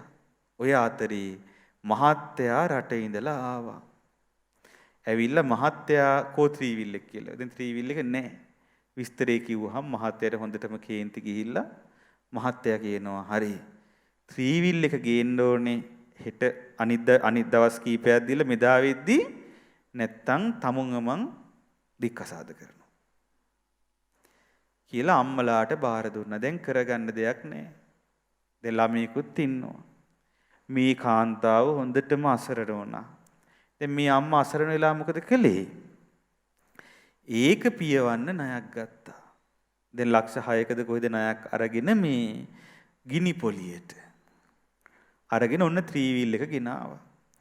දැන් ඊට පස්සේ දැන් මේ අම්මා යම් පොඩි රැකියාවක් කරන්නේ. යාට මාසෙට රුපියල් 30000ක විතර මං හිතන්නේ පඩියක් හම්බෙන්නේ. ඒකෙන් අර ණයත් ගෙවාගෙන ඉද්දි දැන් ස්වාමියා මොකද කළේ? සල්ලි එවන එක නැමැත්තුවා. දැන් ළමයාගේ වීදම් කරන්නත් ඕනේ. ඔක්කොම කරගන්න ඕනේ. කරගන්න විදියක් නැහැ. ආයෙ ණය වුණා. ආයෙ ණය වුණා. ඒ ණය ගෙවන්න. දැන් කට්ටිය ණය ඉල්ලගෙන ඉනවා ගෙවන්න විදිහක් නැහැ. ආයෙ ණය වුණා. දැන් මේ වෙද්දී පොලියත් එක්ක ණය ලක්ෂ 60කට වැඩි. පටන් ගත්ත කීයෙන්ද? ලක්ෂ 4න්. කවදාවත් පින්නතුනි වේලක් කාලා දවසක ජීවත් වුණත් ගිනි පොලියට නම් ණය ගන්න එපා. ලොකු අමාරුවක වැටෙනවා. ණයක් ගන්නවා නම් අනිවාර්යයෙන්ම තමන්ගේ ආදායම වියදම ගැන හිතලා ඒක දරා ගන්න පුළුවන් නම් විතරක් ගන්න. එහෙම නැත්තම් නම් ණය ගන්න එපා. දැන් අන්තිමට මේ අම්මා ලොකු දුකක වැටිලා. ඉතින් අපිට ලියුමක් කියනවා. ඉතින් මම මොනවා කරන්නද? අපි මුදල් පරිහරණය කරන අය නෙවෙයිනේ. අපිට එහෙම සල්ලි නැහැනේ. එතකොට ඉතින් මේ මොනවා කරන්නද? දැන් ලොකු අමාරුවක වැටිලා. එතකොට මේ පේන දේ තමයි බොහෝ පවුල් අර දැන් ණය බැලූ බැල්මට හිතෙන්නේ ණය අරගෙන මං කොහොම හරි රෝල ගහ ගන්නවා කියලා. නමුත් අන්තිමට ණය වෙලා විඳින දුක පුදුම දුකක්. දැන් ණයකාරයෝ ගෙදරට ඇවිල්ලා ගෙදර අයට කරදර කර කර සල්ලි ඉල්ලද්දී ඒක පුදුම දුකක් පින්නතුනේ. ඒ නිසා Tamanට අඳින්න තියෙන එක ඇඳුම නම් ඒක ඇඳගෙන කරන දෙයක් කරනවා මිසක් ණය වෙන්න එපා. ණය වීම කියන්නේ මේ ලෝකේ පුද්ගලයෙක් දුකටපත් කරන දෙයක්. ඉතින් එහිදී ස්ත්‍රියටත් විශාල වගකීමක් තියෙනවා පවුලක ස්වාමියාව ඉබඳු තත්වයන්ටපත් නොකර වාසය කරන්න. ඉතින් මෙන්න මේ කරුණු 4 ගැන දේශනා කරලා බුදුරජාණන් වහන්සේ වදාලා ඉමේහිකෝ විසාකේ චතුහි ධම්මේහි සමන්නාගතෝ මාතුගාමෝ ඉදලෝක විජයාය පටිපන්නෝ හෝති. විශාකාවෙනි මෙන්න මේ කරුණු 4න් යුතු කාන්තාව මේ ලෝකය ජය ගන්නා කෙනෙක්. මේ ලෝකේ ජය ගැනීම පිණිස ප්‍රතිපදාවේ යෙදෙන කෙනෙක්. අයන්සා ලෝකෝ ආරද්ධෝ හෝති. ඒ ආරද්ධෝ හෝති. ඒ කියන්නේ මේ ලෝකේ සතුටු කරවන කෙනෙක් ඇය. ඊට පස්සේ බුදුරජාණන් වහන්සේ දේශනා කරනවා විශාකාවනි තව කරුණු 4ක් තියෙනවා. ඒ කරුණු 4 තියෙන ස්ත්‍රිය පරලොව ජය ගන්නා කෙනෙක්. පරලෝක විජයාය පටිපන්නෝ හෝති. දැන් මෙලොව ජය ගන්න හැටි කිව්වනේ. ඉතින් පරලොව ජය ගන්න කෙනෙක් වෙනවා. තව කරුණු 4ක් තියෙනවා නා. පරලොව සතුටු කරවන්නේක් වෙනවා. ඒ කරුණු 4 මොනවද? ඒ තමයි සද්ධා සම්පන්නෝ හෝති. සද්ධා සම්පන්න වීම. මොනවා සම්පන්න වීමද? සද්ධා සම්පන්න වීම. ඊට පස්සේ සීල සම්පන්න වීම. ඊට පස්සේ ඡාග සම්පන්න වීම. ඡාග සම්පන්න වෙනවා කියන්නේ දන් දෙන කෙනෙක් වීම. ඊළඟ එක පඤ්ඤා සම්පන්නෝ හෝති. ප්‍රඥා සම්පත්තියෙන් යුතු බව. එතකොට සද්ධාව, සීලය, ත්‍යාගය සහ ප්‍රඥාව කියන ගුණ 4 යම් කාන්තාවක් තුල තිබෙනවා නම් ඒ කාන්තාව ඒකාන්තයෙන්ම පරලොව දිනන කෙනෙක් බවට පත් වෙනවා. ඒක විස්තර කරනවා. දැන් පළවෙනි කාරණේ මොකක්ද? සද්ධා සම්පන්න වීම. දැන් ඔබ දන්නවා සද්ධා සම්පන්න වීම කියන්නේ මොකක්ද? සද්ධාති තථාගතස්ස බෝධින්. තථාගත බුදුරජාණන් වහන්සේගේ අවබෝධය අදහා ගැනීම. මාගේ ශාස්ත්‍රූන් වහන්සේ මේ කරුණ නිසා අරහං වනසේක, සම්මා සම්බුද්ධ වනසේක, විජ්ජාචරණ සම්පන්න වනසේක, සුගත වනසේක, ලෝකවිදු වනසේක ආදී වශයෙන් ඒ බුදුරජාණන් වහන්සේගේ ගුණ අවබෝධයෙන්ම අදහා ගනිමින් අවබෝධයෙන් ලබනා පැහැදීමෙන් යුතු වෙනවා. ඉතින් මේ ශ්‍රද්ධාවටපත් වීම ගැන ඔබ නොයේ කාරණා අසා තිබෙනවා. පින්නතුනේ මා ඔබට මේ ශ්‍රද්ධාව ගැන තියෙන ලස්සන කරුණු කීපයක් මතක් කරන්න කල්පනා කළා. ඒ තමයි බුදුරජාණන් වහන්සේ අංගුත්තර නිකායේ තික නිපාතේ එන දේශනාවක පෙන්වලා දෙනවා. තීහි භික්කවේ ඨානේහි සද්දෝ පසන්නෝ වේදිතබ්බෝ. ශ්‍රද්ධාවන්ත පැහැදුණු කෙනාව දත යුත්තේ ස්ථාන තුනකයි. ස්ථාන කීයකද? තුනක. එහෙනම් දැන් ඔබ ශ්‍රද්ධාවන්තයෙක් කියලා ඔබ හිතනවා නම් මෙන්න මේ දේවල් තුන ඔබ තුල තියෙන්න ඕනේ. මේ දේවල් තුන ඔබ තුල නැත්තම් ඔබ ශ්‍රද්ධාවන්තයෙක් කියලා දකින්න බෑ. මොනවද මේ දේවල් තුන? කතමේ තීහි සීලවන්තානං දස්සන කාමෝ හෝති. සිල්වතුන්ව දැකීමෙහි කැමැති බව. මොකක්ද? සිල්වතුන්ව දැකීමෙහි කැමැති බව. ඔබටත් සිල්වතුන්ව දකින්න ආසාවක් තියෙනවා නම්, සිල්වතුන්ව දකින්න කැමැත්තක් තියෙනවා නම්, ඒ විදිහට සිල්වතුන්ව දැකීමෙහි කැමැති බව ශ්‍රද්ධාවන්තයාගේ ලක්ෂණයක් කියලා බුදුරජාණන් වහන්සේ දේශනා කළා. ඒතර ශ්‍රද්ධාවන්තයා දැකිය යුතු ස්ථානයක් ඒක. එහෙනම් බලන්න ඔබ තුල මේ ලක්ෂණේ තියෙනවද? ඔබ තුල මේ ලක්ෂණේ තියෙනවා නම් ඔබ තුල තියෙන්නේ කා තුල තිබෙන ලක්ෂණයක්ද? ශ්‍රද්ධාවන්ත කෙනා තුල තිබෙන ලක්ෂණයක්. ඊළඟ කාරණේ තමයි සද්ධම්මං සෝතුකාමෝ හෝති. සද්ධර්මය ශ්‍රවණය කිරීමට ඇති කැමැත්ත. මොකට ඇති කැමැත්තද? ඔව් සද්ධර්මයේ ශ්‍රවණය කිරීමට ඇති කැමැත්ත. ධර්ම ශ්‍රවණයට ඇති කැමැත්ත තමයි ඊළඟ කාරණේ. ඊළඟ කාරණේ තමයි විගත මල මච්ඡේරේන චේතසාගාරං අජ්ජාවසති. මසුරු මල දුරු කළ සිතින් ගිහි ගෙදර වාසය කිරීම. ඒ කියන්නේ යා දන් දෙන කෙනෙක්. දානෙහි කැමැති බව, ලෝභ නොමැති වීම. අන්න එහෙන සද්ධාවන්තයා දත යුතු තැන් තුන මොනවද දැන්? සිල්වතුන් දකින්න කැමැති බව. ඊට පස්සේ සද්ධර්ම ශ්‍රවණයට කැමැති බව. ඊට පස්සේ මසුරු මල දුරු කළ සිතින් වාසය කිරීම. මෙන්න මේවා තියෙනවා නම් ඔබත් ශ්‍රද්ධාවන්තයෙක් තුල තිබිය යුතු ලක්ෂණ තිබෙන කෙනෙක් වෙනවා. ඊට පස්සේ බුදුරජාණන් වහන්සේ තවත් තැනක තවත් ලස්සන දේශනාවක් කරනවා. ඒ තමයි සද්ධ සූත්‍රය. මේ සූත්‍රය ඇතුළත් වෙන්නේ අංගුත්තර නිකායේ පංචක නිපාතයට, පස්වෙනි නිපාතයට. ලස්සන කරුණ වගේක් දේශනා කරනවා මේ සද්ධාවන්තයාට ලැබෙන ආනිසංස. දැන් ඔබ මනා පැහැදීමෙන් යුක්තව තුනුරුවන ගැන වාසය කරනවා නම් ඉබඳු ශ්‍රද්ධාවන්තයෙකුට ලැබෙන ආනිසංස පහක් භාග්‍යතුන් වහන්සේ දේශනා කරනවා. පංචමේ භික්කවේ සද්ධේ කුලපුත්තේ ආනිසංස. මහණෙනි, මේ කුලපුත්‍රයන්ට, ශ්‍රද්ධාවන්ත කුලපුත්‍රයන්ට ලැබෙන ආනිසංස පහක් තියෙනවා. කතමේ පංච, මොනවද මේ පහ? ඒ තමයි යේතේ භික්කවේ ලෝකේ සන්තෝ සප්පුරිසා.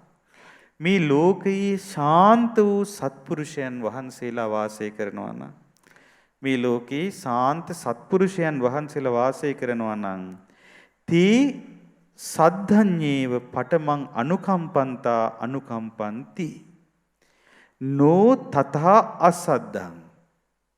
අන්න එතකොට ඒ ශ්‍රද්ධාවන්ත අය ගැන තමයි පළමුව අනුකම්පා කරන්නේ. ශ්‍රද්ධාව නැති අය ගැන නෙවෙයි. ඒතර මේ ලෝකේ යම් මේ ශාන්ත සත්පුරුෂයෝ සිටිද්ද උන්වහන්සේලා පළමුව සදහැවත් කිනාටම අනුකම්පා කරනවා. ඒ අයුරින් ශ්‍රද්ධා රහිත වූවන්ට නෙවෙයි. එතකොට යම් ශ්‍රද්ධාවෙන් යුක්තව කෙනෙක් ඉන්නවා නම් ඒ ශ්‍රද්ධාවන්තයාගෙනමයි අනුකම්පා කරන්නේ. ශ්‍රද්ධාවන්තයාටම අනුකම්පා කරලා ශ්‍රද්ධාවන්තයාටමයි අවස්ථාව දෙන්නේ. ශාන්ත සත්පුරුෂයන්. ඒක ශ්‍රද්ධාවන්තයාට ලැබෙන පළවෙනි ලාභය. දෙවෙනි එක තමයි සද්ධංජේව පඨමං උපසංකමන්තා උපසංකමන්ති නෝ තථා අසද්ධං. පැමිණෙන කල්හි සදහැවත් කෙනා වෙතම පළමුව පැමිණෙති. අසද්ධාවත් කෙනා ළඟට නෙවෙයි. දැන් අපි හිතමු ඔන්න ස්වාමීන් වහන්සේ නමක් ගමනක් වඩිනවා. වඩිදි දාන ටිකක් වළඳන්නට විදිහක් නැති වෙනවා. එතකොට යම් ශ්‍රද්ධාවන්ත කෙනෙක් අපි හිතමු කියලා තියෙනවා අනේ ස්වාමීනි ඕනේ වෙලාවක වඩින්න අපේ ආපන ශාලාවට අපි දානේ පූජා කරන්න කැමතියි. එතකොට අර ස්වාමීන් වහන්සේ දැන් තවත් කෙනෙක් කියලා තියෙනවා එයාගේ ශ්‍රද්ධාව අඩුයි. නමුත් ඒ ස්වාමීන් වහන්සේගේ පළවෙනි අනුකම්පාව ලැබෙන්නේ කාටද? අර ශ්‍රද්ධාව වැඩි කෙනාටයි. ශ්‍රද්ධාව වැඩි කෙනාටයි. ඉතින් අපි හිතමු දැන් ස්වාමීන් වහන්සේ නමක් ඔන්න පින්කමක් කරන්න අදහසින් ඉන්නවා. එතකොට මේ ස්වාමීන් වහන්සේට තේරිලා තිබ්බොත් දැන් මේ කෙනා හරි ශ්‍රද්ධාවන්තයි කියලා ඒ ස්වාමීන් වහන්සේ පින්කම ගැන පළමුවෙන් කියන්නේ කාටද? අර ශ්‍රද්ධාවන්ත කෙනාට. ඇයි? ශ්‍රද්ධාවන්ත කෙනාගේ තියෙන ලක්ෂණයක් නේ. ලෝභ නැති බව. එතකොට දැන් ඒක එහෙමයි. දැන් මට මේ අපේ පිය භාරත ස්වාමීන් වහන්සේ දැන් ගොඩාක් මහන්සි වුණානි මේ බෝධි ප්‍රාකාරයේ වැඩවලට. ඉතින් උන්වහන්සේ අප්‍රමාණ කැපකිරීමක් කරලා තමයි මේ බෝධි ප්‍රාකාරයේ මේ ආකාරයට මේ යලි ප්‍රතිසංස්කරණය කරලා දැන් අද ඒ කටයුතු නිමවලා හවස බෝධි වන්දනාව සිදු කරලා යලිත් පූජනීය මට්ටමට මේ ස්ථානේ ගොඩාක් ලස්සන කරලා හදලා තියෙන්නේ. ඉතින් උන්වහන්සේ මේ මට ඊයේ රාත්‍රියේ ඉතින් විස්තර කිව්වා. උන්වහන්සේ එහෙම කැප වෙද්දී එක මහත්මයෙක් උන්වහන්සේට යම් යම් අපහසුතා ඇති වෙද්දී මේ කටයුතු කරන්න අපහසුතා ඇති වෙන වෙලාවට අනේ ඒ හැමදේම බාරගෙන කරලා තියෙනවා. ඉතින් මම බැලුවා දැන් බලන්න මේ මහත්යට එක ලාභයක්. ඇයි දැන් තමන්ගේ ජීවිතේට ලොකු පිනකුත් කරගන්න ලැබුණා එතුමාට. ඒ විතරක් නෙවෙයි. අර ස්වාමීන් වහන්සේ බය නැතුව දෙයක් මේ මහත්යට කිව්වනේ. එතකොට ඒ කිව්වේ ඇයි? දන්නවා ශ්‍රද්ධාවන්ත කෙනෙක්, කැප වෙච්ච කෙනෙක්, සංඝයාට කැප කෙනෙක්. එතකොට දැන් ඒ බඳු ශ්‍රද්ධාවන්ත කෙනාට තමයි පළමුව එළඹෙන්නේ. ඒතර යම් ශාන්ත සත්පුරුෂයන් නැද්ද? ඒ ශාන්ත සත්පුරුෂයන් පළමුව එළඹෙන්නේ කාට? කවුරු කෙරෙහිද? ශ්‍රද්ධාවන්තයා කෙරෙහි. ඊට පස්සේ ඒක තමයි දෙවෙනි කාරණේ. තුන්වෙනි කාරණේ තමයි සද්ධඤ්ඤේව පඨමං පටිගන්හන්තා පටිගන්හන්ති නෝ තථා සද්ධං. දන් පිළිගන්නා කල්හිද සදහැවත් කෙනාගෙන්ම පළමුව පිළිගනි. ශාන්ත සත්පුරුෂයන් දන් පිළිගන්න වෙලාවලදීත් අසද්ධාවන්තයෙක්ගෙන් පිළිගන්නවට වඩා පළමුව පිළිගන්නේ කාගෙන්ද? ශ්‍රද්ධාවන්තයන්ගෙන්. සද්ධඤ්ඤේව පඨමං ධම්මං දේසෙන්තා දේසෙන්ති. ශ්‍රද්ධාවන්තයාටම පළමුව ධර්මය දේශනා කරනවා. නෝ තථා සද්ධං. දැන් තමන් වහන්සේට අපි හිතමු ඔන්න ලස්සන දහම් කරුණක් හම්බෙනවා. ඒතර ලස්සන දහම් කරුණක් හම්බුනහම අර ස්වාමීන් වහන්සේ ඔන්න අර ශ්‍රද්ධාවන්ත කෙනා නිතර දැන් ශ්‍රද්ධාවන්ත කෙනාගේ ලක්ෂණයක්නේ සිල්වත් අය දකින්න කැමති බව. ඉතින් ඒ නිසා ශ්‍රද්ධාවන්තයා නිතර දකින්න යනවා ඒ ස්වාමීන් වහන්සේව. එතකොට ඒ ස්වාමීන් වහන්සේ මොකද කරන්නේ?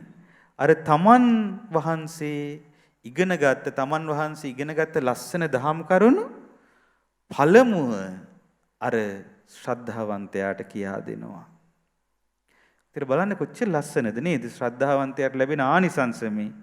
ඒතර ධර්මයේ දේශනා කරන කල්හිත් සදහැවත් කෙනාටම පළමුව දේශනා කරයි. ශ්‍රද්ධා රහිතයාට නොවේ. ඊළඟ ආනිසංසය තමයි සද්ධෝ කායස්ස බේදා පරම්මරණා සුගතින් සග්ගං ලෝකං උපපජ්ජති. ශ්‍රද්ධාවන්ත කෙනා කය බිඳී මරණයටපත් වුණාට පස්සේ සුගති සංඛ්‍යාත වූ ඒ දෙව්ලොව උපදිනවා, සුගති ලෝකයක උපදිනවා. ඉතින් බුදුරජාණන් වහන්සේ මෙතනදී දේශනා කරනවා මහණෙනි මේ ශ්‍රද්ධාවන්ත කුල පුත්‍රයාට ලැබෙන ආනිසංස පහ තමයි මේ. මහණෙනි ශ්‍රද්ධාවන්ත කුල පුත්‍රයා හරියට හතරමං හන්දියක මනාව පිහිටි නුග ගහක් වගේ. එය හාත්පස වසන බොහෝ පක්ෂීන් හට පිළිසරණ සදනවා. ඒ විදිහටම මහණෙනි සදහැවත් කුල පුත්‍රයා භික්ෂු භික්ෂුණී උපාසක උපාසිකා කියන සිව්වණක් පිරිසට බොහෝ සෙයින් පිහිට වෙනවා පිළිසරණ වෙනවා කියලා බුදුරජාණන් වහන්සේ දේශනා කළා. දැන් මේ ශ්‍රද්ධාවන්තයාගේ ලක්ෂණ. ඉතින් පින්නතුනේ ඔබත් ඒ නිසා මේ බඳු ශ්‍රද්ධාවකින් යුතු වෙන්න ඕනේ. ඊට පස්සේ ඊළඟ කාරණේ මොකද්ද කාන්තාව තුල තියෙන්න ඕනේ? සීලවන්තකම. සීලවන්තකම ධර්මයේ විස්තර කරන්නේ කොයි විදිහටද? පානාතිපාතා පටවිරතෝ හෝති. අන්න ඒ කාන්තාව සතුන් මැරීමෙන් වෙන් වූ කෙනෙක් වෙනවා. ඊට පස්සේ සොරකම් කිරීමෙන් වෙන් වූ කෙනෙක් වෙනවා. වැරදි කාම සේවනයෙන් වෙන් වූ කෙනෙක් වෙනවා. බොරු කීමෙන් වෙන් වූ කෙනෙක් වෙනවා. මත්පැන් මත්ද්‍රව්‍ය භාවිතයෙන් වෙන් වූ කෙනෙක් වෙනවා. ඉතින් මම මේ ළඟදී ඇත්තටම ඡායාරූප පෙළක් දැක්කා. අන්තර්ජාලයෙන් හරි සංවේගයටපත් වුණා. ඒ තමයි නෝනයි මහත්තයයි දැන් මේ තරුණ ළමයි දෙන්නේ හරි ලස්සනට ඇඳගෙන දැන් හරි ලස්සනට ඇඳගෙන අර ගල් බෝතල් තියෙන්නේ ගල් අරක්කු මේ හොඳ තරුණ ළමයි දෙන්නේ. දැන් ලස්සනට අර බටහිර විදිහ ලස්සනට ඇඳගෙන මෙන්න මේ බෝතලයක් අරගෙන ෆොටෝ අරගෙන මහත්තයා නෝනට පොවනවා නෝන මහත්තයාට පොවනවා. මට හිතුණා අයියෝ මේ රටට ගියේ කලක්. දැන් බලන්න ළමයි ඊට පස්සේ හොඳයි කියලා හිතන්නේ මොකද්ද? ඕක. අන්තිමට හිතලා බලන්න දැන් සමහර ගෙවල් වල ගෙවල් ගිනි ගයක් වෙලා නේද? මහත්තයා බොන නිසා. දැන් සමහර ඔබට ඔබේ පවුලේ අත්දැකීම් ඇති. දැන් සමහරට ඔබේ දෙමව්පියෝ කියන්නේ. ගෙදර තාත්තා බීලා එනවා නම් ළමයි කොච්චර දුකටපත් වෙනවද? ඒකවල හිතලා බලන්නකෝ. තාත්තා ආහාරයෙන් බීලා ඉද්දි අම්මත් මෙහෙම බීලා නම් හොඳට. අම්මත් පදමට ගහලා නම් ඉතින් තාත්තත් ආහාරය බීලා කුණුහරුප කියාගෙන ඉද්දි ඒ ළමයින්ට වෙන්නේ මොකක්ද? අද වර්තමානයේ බොහෝ නාගරික සමාජයේ වෙන හරිම ඛේදනීය යථාර්ථය මේක. දෙන්නම බොණ්ඩ පුරුදු වෙලා.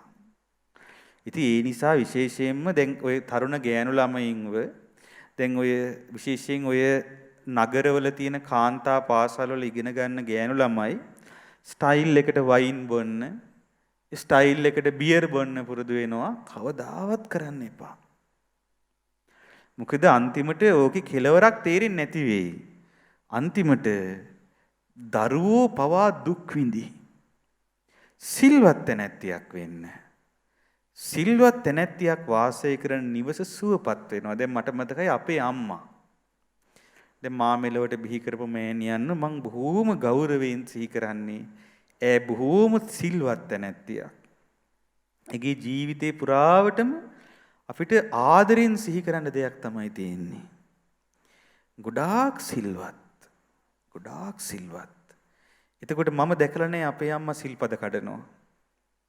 එතකොට දැන් බලන්න දැන් ඉබ්බඳු පින්වන්ත මව් කෙනෙක් යම් පවුලකට ලැබුණොත් ඒ පවුලම සුවපත් වෙනවා. ඉතින් ඒ නිසා පින්වතුනි ඔබ සිල්වත් වෙන්න. දැන් කාන්තාවක් හිතන්න ඕනේ තමන්ගේ ජීවිතේ තියෙන්න ඕනේ මූලික ලක්ෂණයක් තමයි සිල්වත් බව. දැන් කාන්තාව විතරක් නෙමෙයි පුරුෂයාත් එහෙමයි. දැන් හරි අපූර්ව සිද්ධියක් ඉස්සර වුණා. ඒ තමයි පින්නතුනේ මේ එක බ්‍රාහ්මණයෙක් හිටියා. බුදුරජාණන් වහන්සේ කාලේ. ඉතින් මේ බ්‍රාහ්මණයට දියණිවරු 4 දෙනෙක් හිටියේ. බ්‍රාහ්මණයා හිතුවා මම දැන් මගේ දියණිවරුන්ව විවාහ කරලා දෙන්න ඕනේ. දැන් දියණිවරුත් දැන් හරි ලස්සනයි, බොහොම රූමත් දියණිවරු. ඉතින් විවාහ කරලා දෙන්න ඕනේ කියලා හිතුවා. දැන් ඒ කාලේ තිබ්බ ක්‍රමේ තමයි ඒ කාලේ සමහර තාත්තලා අම්මලා කල්පනා කරන්නේ දැන් ඒ කාලේ එක ස්වාමියාට බිරින්දෑවරු කීප දෙනෙක් හිටියා. එතකොට සමහර උසස් කුලවල එකලේ තමන්ගේ දැන් බොහොම ආදරෙන් හදපු ළමයි ටික ඔක්කොම දෙන්නේ එක ස්වාමියෙකුට. ඉතින් පවුල් දෙක සම්පූර්ණයෙන්ම එකතු වෙනවා. එතකොට එකම ස්වාමියාට බිරින්දෑවරු කීප දෙනෙක් ඉන්නවා. එතකොට ඒක ඉස්සර තිබ්බ එකක්. ඉතින් මේ බ්‍රාහ්මණයාත් කල්පනා කළා මගේ දරුවන්ව මම දෙන්නේ කාටද කියලා බලද්දී ඒ වෙද්දි ඒ ගෑනු ළමයිත් එක්ක විවාහ වෙන්න කැමැත්තෙන් 4 දෙනෙක් ආවා. කී දෙනෙක්ද? 4 දෙනෙක්. එක්කෙනෙක් බොහොම කඩවසම් තරුණයෙක්. බොහොම ලස්සන කඩවසම් හොඳ ඇඟක් තියෙන කෙනෙක් එක්කෙනෙක්. අනිත් එක්කෙනා නිකන් මැදි වයසේ මෝරපු එක්කෙනෙක්. අනිත් එක්කෙනා හොඳ උසස් කුලයක එක්කෙනෙක්. ඉහළ කුලයක එක්කෙනෙක්. අනිත් එක්කෙනා බොහෝම සිල්වත් ආචාරශීලී තරුණයෙක්. ඔය විදිහට 4 දිනක් ආවා. දැන් මේ බ්‍රාහ්මණයා කල්පනා කරනවා මම කාටද දෙන්නේ මගේ ළමයි. හිතනවා දැන් කඩවසම් කෙනා ලස්සනයි. ලස්සන නිසාත් එක පැත්තකින් හොඳයි දෙනවා නම්. ඊට පස්සේ මැදි වයසේ කෙනා වැදගත් මෝරලා ජීවිතය ගැන තේරුමක් තියෙනවා. එහෙමනම් මැදි වයසේ දෙන කෙනාට ළමයි විවාහ කරලා දෙන්නත් හේතුවක් තියෙනවා. ඊට පස්සේ උසස් කුලයේ කෙනා කුලයේ උසස් නිසා මගේ ළමයින්ට ඒකිනුත් ලැබෙන යහපතක් තියෙනවා. ඒ පැත්තක් තියෙනවා. සිල්වත් කෙනෙකුත් ඉන්නවනේ. එහෙනම් හොඳයි දැන් සීලේ සිල්වත් කෙනෙක් එක්ක මගේ ළමයින්ට පහසුවෙන් ජීවත් වෙන්න පුළුවන්. කවදාවත් ළමයින්ට අසාධාරණයක් වෙන්නේ නැහැ. කියලා දැන් මේක විසඳ ගන්න බැරි වුණා. විසඳ ගන්න බැරුව බුදුරජාණන් වහන්සේ ළඟට ගියා. හිතුවා බුදුරජාණන් වහන්සේගෙන් අහලා මම බුදුරජාණන් වහන්සේ කියන එක තමයි කරන්නේ කියලා. ගිහිල්ලා බුදුරජාණන් වහන්සේට ඔය සිද්ධිය කිව්වා. භාග්‍යතුන් වහන්සේ ඒ වෙලාවේ වදාලා බ්‍රාහ්මණය ඔබට ඔය ප්‍රශ්නේ ආවේ මේ ජීවිතේ විතරක් නෙවෙයි. කලින් ජීවිතේකත් ඔබට ඔය ප්‍රශ්නේ ඔය විදිහටම ආවනේ. ඉතින් බ්‍රාහ්මණයා කිව්වා අනේ ස්වාමීනි මට ඒ විස්තරේ කියා දුන්න මැනව. එතකොට භාග්‍යතුන් වහන්සේ දේශනා කරනවා පින්වත් බ්‍රාහ්මණය ඔබ කලින් ජීවිතයක බරණැස් නුවර බ්‍රාහ්මණයෙක් වෙලා ඉපදිලා හිටියා. ඔබට ඒ ජීවිතෙත් ওই විදිහටම දුවලා 4 දෙනෙක් හිටියා. ඒ කාලේ මම දිසාපාමුක් ආචාර්යින් වහන්සේ වෙලා ඉපදිලා හිටියේ මේ බරණැස් නුවර. එතකොට ඔබේ දුවලා 4 දෙනා දෙන්න කෙනෙක් බලද්දී 4 දෙනෙක් ඉදිරිපත් වුණා ওই විදිහටම. එක්කෙනෙක් කඩවසම්. අනිත් එක්කෙනා වයෝ වෘද්ධයි. අනිත් එක්කෙනා උසස් කුලයක. අනිත් එක්කෙනා සිල්වත්. ඔබට ඕක තෝරගන්න බැරුව ඔබ මල් ළඟට ආවා. ඇවිල්ලා ඇහුවා ආචාර්යින් වහන්සේ ඔබ වහන්සේ කාටද කැමති? ඉතින් ඒ වෙලාවේ කොහොමද බෝසතාණන් වහන්සේ තෝරලා දුන්නේ? බෝසතාණන් වහන්සේ කියනවා බ්‍රාහ්මණය කඩවසම් කෙනත් කඩවසම් නිසා හොඳයි. හැබැයි ඔහු පහසුවෙන් වරදි බැඳින්න පුළුවන්. මොකද ඔහු ගොඩක් අර රූප සම්පත්තිය තියෙන නිසා පහසුවෙන් විවිධ වැරදි වලට පෙළඹෙන්න ඉඩක් තියෙනවා. ඉතින් එහෙම ප්‍රශ්නයක් තියෙනවා කඩවසම් කෙනාගේ. ඊට පස්සේ වයෝවෘද්ධ කෙනත් එයාගෙත් අර වයසත් එක්ක තියෙන වැදගත්කම නිසා ඔහුත් ගරු කටයුතු කෙනෙක් තමයි. ඒ වගේම උසස් කුලයක කෙනා ඉන් ලබන යහපත නිසා ඒකත් හොඳයි. හැබැයි ආචාරශීලී සිල්වත් කෙනා සියලු කරුණේදීම උපකාර වෙනවා. කොහෙත් අරවන එක එක කාරණානේ. නමුත් ආචාරශීලී සිල්වත් කෙනෙක් ඉන්නවා නම් ඒ කෙනා සියලු කරුණේදීම උපකාර වෙනවා. ඔබේ දියණිවරුන්ට කවදාවත් අවඩක් වෙන්නේ නැති වෙයි ඒ කෙනාගෙන්. ඒ නිසා මම නම් කැමති සිල්වත් කෙනාට කියලා කිව්වහම බ්‍රාහ්මණයා මොකද කළේ? ඒ සිල්වත් පුරුෂයාට තමයි Tamanගේ දියණිවරු 4 දෙනා විවාහ කරලා දුන්නේ. එතකොට බලන්න පින්නතුනේ ඒ අපි දැනගත්තේ සාදු සීල ජාතකය. සාදු සීල කියන ජාතක කතාවේ තමයි ওই විස්තරය තියෙන්නේ. මේ සිල්වත් බව. ඉතින් සිල්වත් බව ජීවිතේට බොහෝම වටින දෙයක්. ඉතින් ඒ නිසා ඔබත් සිල්වත් කෙනෙක් වෙනවා කියන අදිෂ්ඨානය ඇති කරගන්න. ඊළඟ කාරණේ මොකක්ද? ඊළඟ කාරණේ පින්නතුනේ කතංච භික්කවේ මාතුගාමෝ ඡාග සම්පන්නෝ හෝති ත්‍යාග සම්පන්න වීම. ඒ කියන්නේ දන් දීම. ඉතින් එහිලා කාන්තාව මසුරු මල දුරු කළ සිතින් වාසය කරනවා. දන් දීමට අත්හල සිතින් අත් සෝදාගෙන දන් දෙන්න.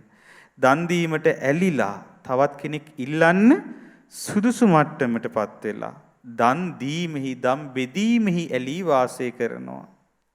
දැන් මේ ඡාග සම්පත් ඇති බව දන් දීම කියන එක පින්නතුනේ හරිය ලස්සන ගුණයක්.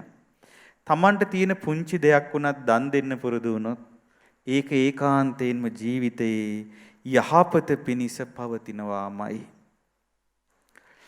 සාමාන්‍යයෙන් ලෝභ වීම අතහැරීම තමයි දන් දීම කියලා කියන්නේ. දැන් ලෝභ වීම දැන් මේ තෘෂ්ණාව කියන එකට සීමාවක් තියනවාද?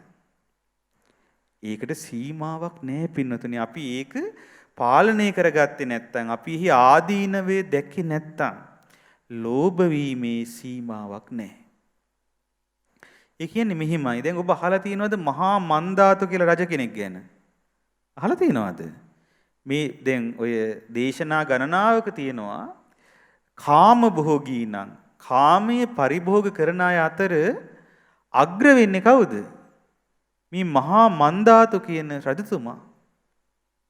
දැන් අපි දන්නවා කාම සම්පත් තියෙන්නේ මනුස්ස ලෝකෙ විතරක් නෙවෙයිනේ දිව්‍ය ලෝකෙත් තියෙනවානේ. ඒ වුණාට කාම භෝගී අය අතර ඉහළින්ම හිටියේ මේ මහා මන්දාතු කියන මනුස්ස ලෝකෙ හිටපු රජතුමා. ඒ ගැන ඔය මන්දාතු කියලා ජාතකයක් තියෙනවා පින්නතුනේ. මන්දාතු ජාතකයේ හරි ලස්සන විස්තරයක් තියෙනවා. ඒ තමයි මේ බුදුරජාණන් වහන්සේ දේශනා කරනවා මේ කල්පය දැන් අපි මේ ගත කරන කල්පය මේ කල්පයේ ආරම්භක කාලයේදී මේ ලෝකෙ හිටිය මහා සම්මත කියලා රජ කෙනෙක්. මේ මහා සම්මත රජතුමාගේ පුතා වුණේ රෝජ කියන රජතුමා. රෝජ කියන රජතුමාගේ පුතා වුණේ වරරෝජ කියන රජතුමා. වරරෝජ කියන රජතුමාගේ පුතා වුණේ කල්යාණ කියන රජතුමා. කල්යාණ කියන රජතුමාගේ පුතා වුණේ වරකල්යාණ කියන රජතුමා. වරකල්යාණ කියන රජතුමාගේ පුතා වුණේ උපෝසත කියන රජතුමා.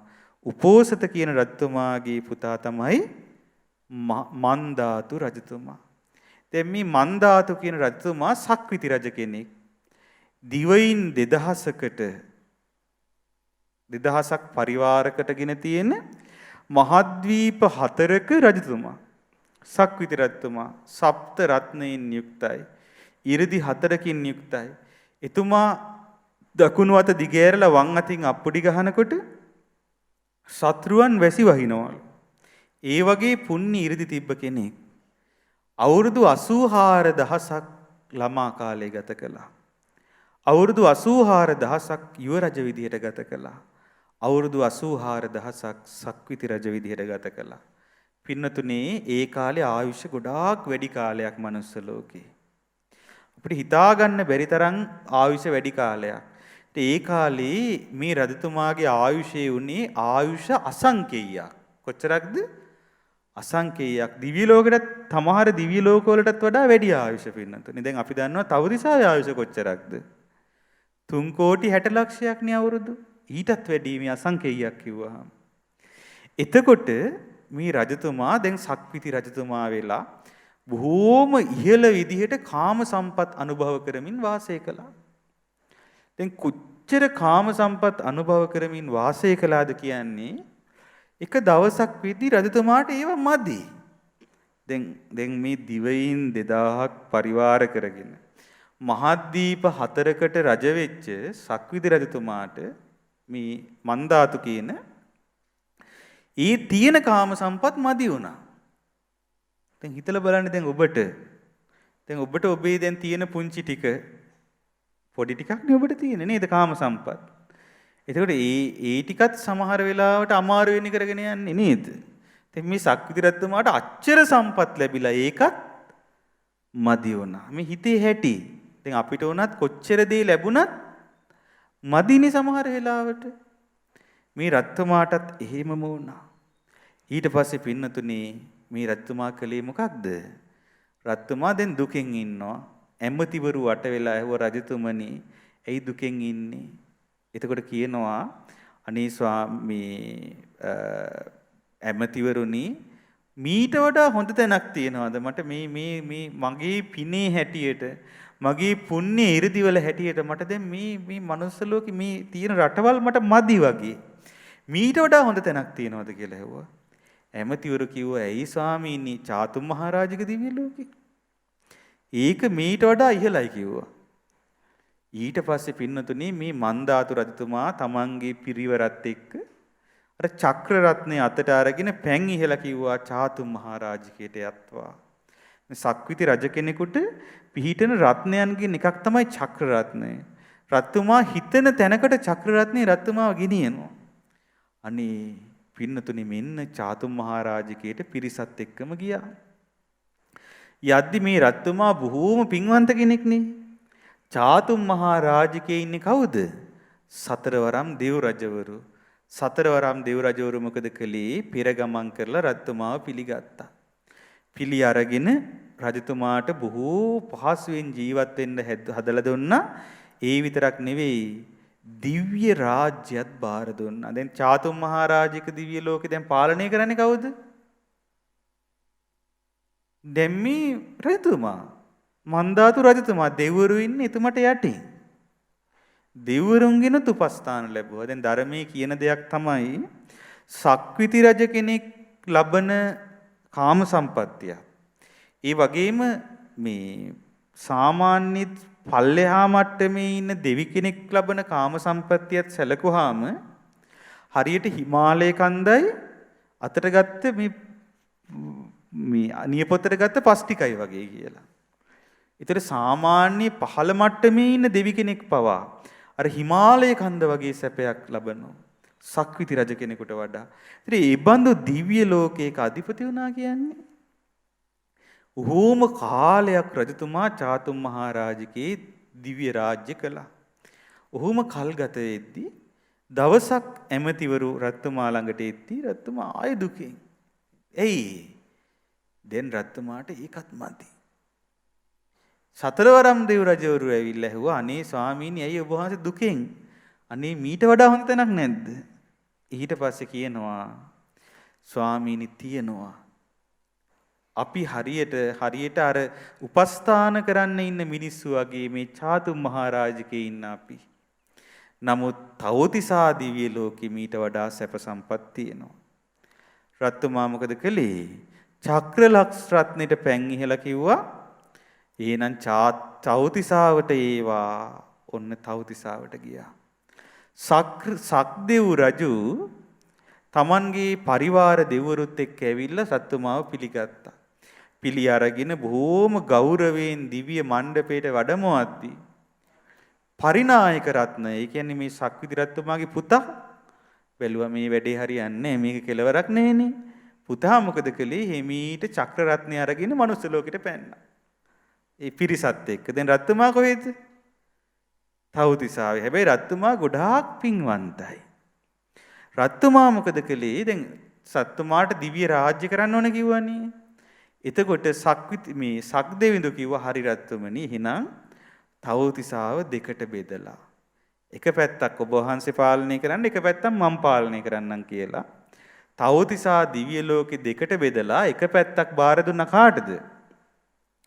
මහා මන්දාතු කියන රත්තුමාට. දැන් ඒ රත්තුමා මේ තවතිසාවෙත් භාගයක් පාලනය කරනවා. ඔහොම කාලේ ගියා. දැන් එහා පැත්තේ හිටපු සක්දෙවිඳුගේ ආයුෂය ඉවර වුණා. චුත වුණා. ඔන්න අලුත් සක්දෙවිඳු කෙනෙක් පහළ වුණා. අවුරුදු 3,60,00,000ක් ගියා. ඒ සක්විති රත්තුමා චුත වුණා. ඔය විදිහට පින්නතුනේ සක්දෙව් රජවරු 36 දෙනෙක් පහළ වුණා. තාම අර පැත්ත පාලනය කරන්නේ කවුද? අර දීර්ඝායුෂ තියෙන මහා මන්දාතු කියන රජතුමා. ඉතින් අන්තිමට සක්දෙව් රජවරු 36ක් ඉපදිලා චුත වෙනකනුත් තව්තිසාවේ පැත්තක් පාලනය කරපු මහා මන්දාතු රජතුමාට හිතෙනවා මම මොකටද මේ පැත්ත විතරක් පාලනය කරන්නේ? මට ඕනේ කොයි පැත්තද? එහා පැත්තත් ඕනේ කියලා. ඊට පස්සේ මහා මන්දාතු රජතුමාට හිතුණා එහෙනම් මම මේ සක්දෙව් රජුන්ව මරලා ඒ පැත්තත් ගන්නවා. හරියට අර මේ ලෝකේ රටක් යටත් කරගන්නවා වගේ. දැන් මොකද්ද හිතට ආවේ? තෘෂ්ණාව. දැන් මේ තෘෂ්ණාවේ සීමාවක් තියනවාද? නෑනේ. අන්තිමට පින්නතුනේ සක්දෙව් পদවිය කියන්නේ පිනට පහළ වෙන එකක්. එහෙම සක්දෙව් රජුන්ව මරන්න බෑ කාටවත්. එතකොට ඒ ඇති වෙච්ච සිටිවිල්ලත් එක්ක ඒ පාපී සිටිවිල්ලත් එක්ක මහා මන්දාතු රත්තුමාගේ ආයුෂය වේගෙන් ගෙවි ගියා. සාමාන්‍යයෙන් වයෝවෘද්ධ බවට පත් වෙලා කය බිඳීම දිව්‍ය ලෝකෙ වෙන්නේ නැහැ මිනිස්සෙක්ගේ. ඒ නිසා මහා මන්දාතු රජතුමා හිමීට අර මනුස්ස ලෝකේ රාජකීය උද්‍යානයට පාත් වුණා. දැන් රාජකීය උද්‍යානයේ බොහෝම වයෝවෘද්ධ රජතුමා. ඒ විදි රජ කුලේ හිටපු අය එකතු වුණා. දැන් කරන්න දෙයක් නැහැ රජතුමා මැරෙන්න ඕන්න මෙන්න. ඉතින් රජ කුලේ අය ඇහුවා රජතුමනි ඔබතුමා මහා රජ කෙනෙක්නේ. ඉතින් ඔබතුමාට මේ මිනිස්සුන්ට කියන්න දෙයක් තියනවද කියලා ඇහුවා. කිව්වා එහෙනම් මහා මන්දාතු නම් මහ රජතුමා මෙන්න මෙහෙම කිව්වා කියලා කියන්න කිව්වා. මොකද්ද කිව්වා? මහා මන්දාතු නම් සක්විති රජතුමා දිවයින් 2000ක පරිවාර කොටගෙන ඇති. ඒ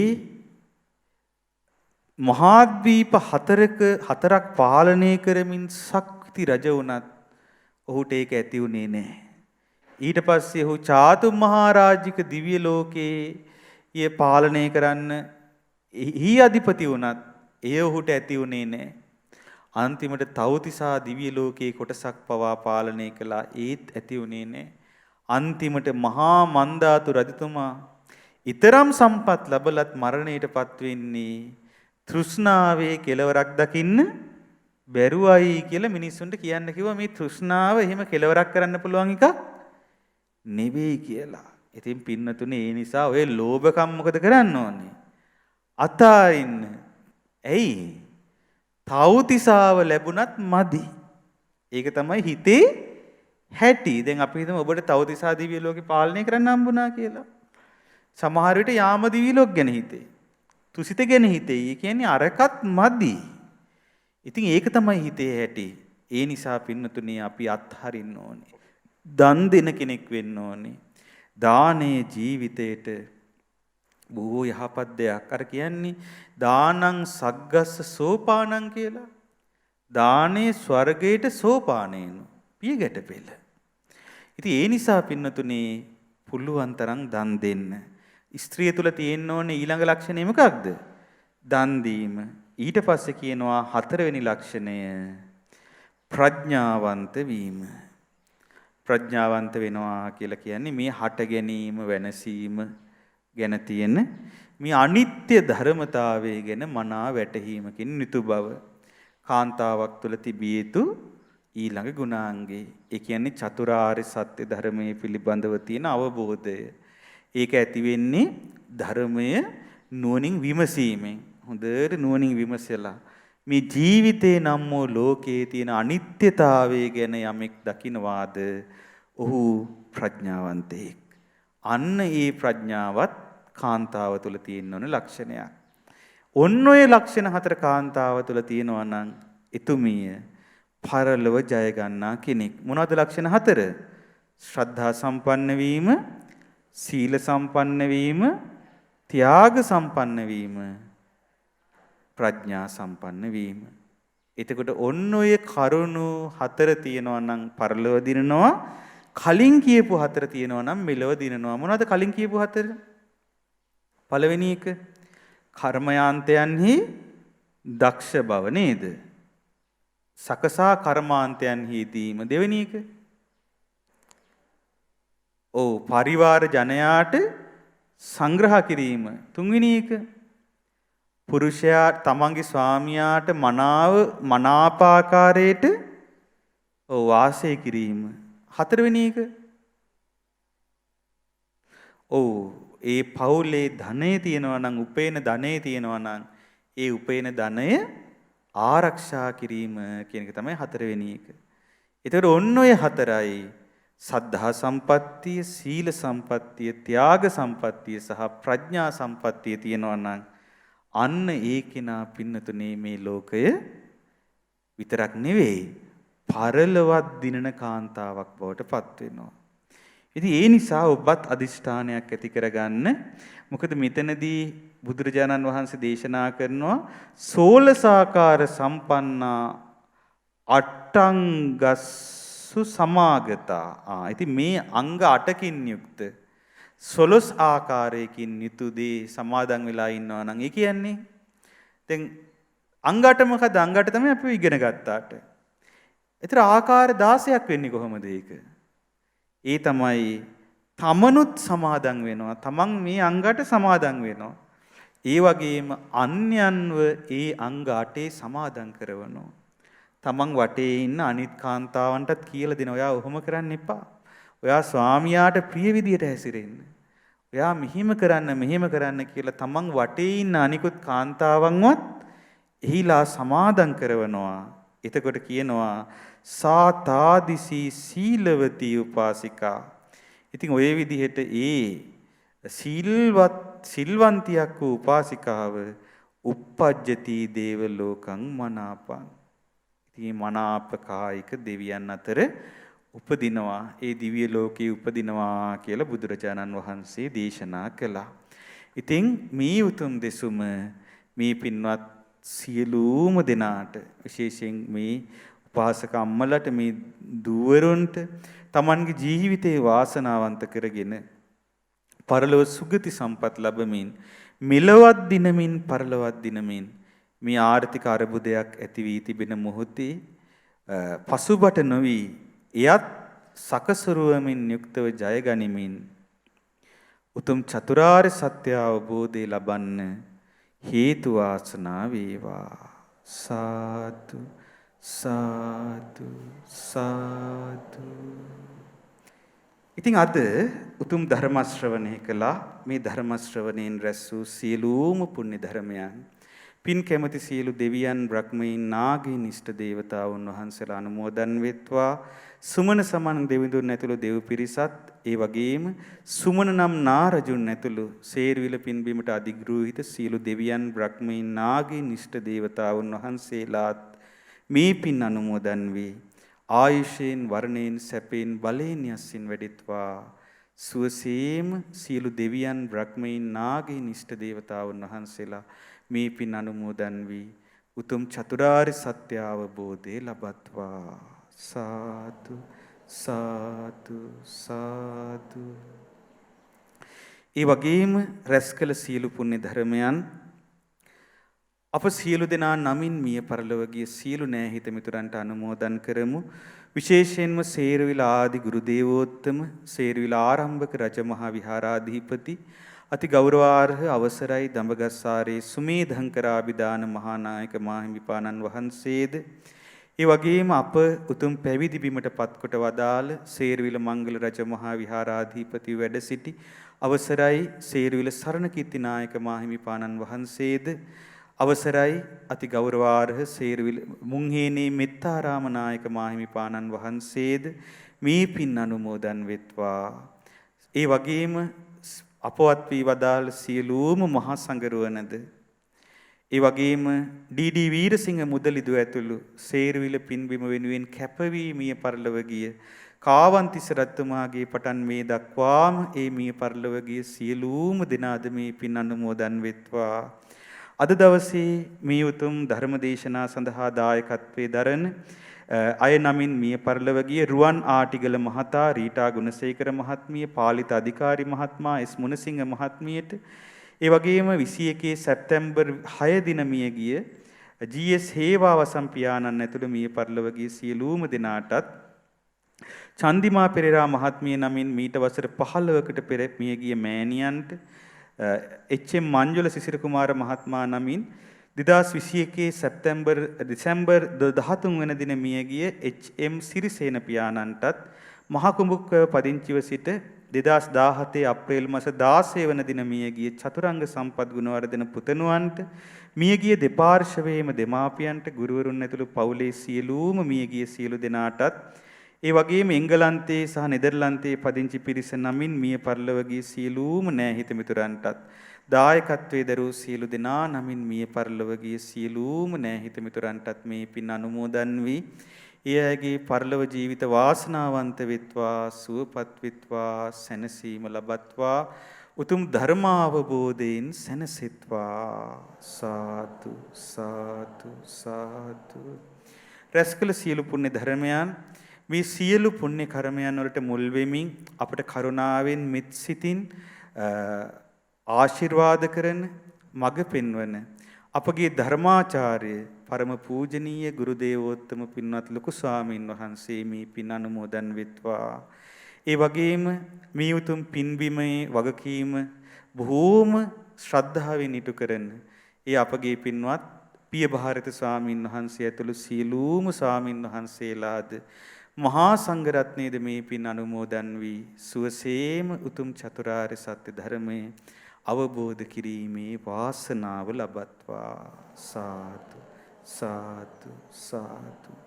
ඒ වගේම අද බක්පුන් පොහෝ දින සජීවී විකාශය සඳහා අනුග්‍රහය දරන අංක 422 කොට්ටාව පාර අතුරුගිරිය යන ලිපිනේ පදිංචි පින්වත් සංජය ගුණසේකර මහත්මයා, ඉරෝමි ගුණසේකර මහත්මිය ඇතුළු පවුලේ සියලුම දෙනාටත් ඔස්ට්‍රේලියාවේ පදිංචි සංජීවනී සෙනවිරත්න, චන්න සෙනවිරත්න, තිනුක් සෙනවිරත්න, නිහාල් කුමාරසිංහ, චාමලි හෙට්ටිආරච්චි, අසේල් කුමාරසිංහ, රනිල් හේවාවසම් සහ කාලින්දි හෙට්ටිආරච්චි යන පින්වත් පිරිසටත් ඉතාලියේ රෝම නගරයේ පදිංචි පින්වත් චන්දිමා පෙරේරා මහත්මිය, පින්වත් එච්.එම්. මංජුල සිසිර කුමාරා මහත්මයා ඇතුළු පවුලේ සියලු දෙනාටත් මහ කුඹුක්කව රත්මල් ගහවෙව පදිංචි සද්ධා ධර්මදාන සමාජික පින්වත් යූ.සී. සිසිලාවතී මෑණියන් සහ ඒ ගුණවර්ධන පියාණන්ටත් එංගලන්තයේ පදිංචි ශ්‍රියානි ජයසූරිය, රමණී පෙරේරා, එරිතා කූරගම, කමලිකා රත්නායක, ඩේලියා ඩයස්, ශීලා, හීන් බණ්ඩා, නදී ජයසූරිය, නවෝදි ජිනසේන සහ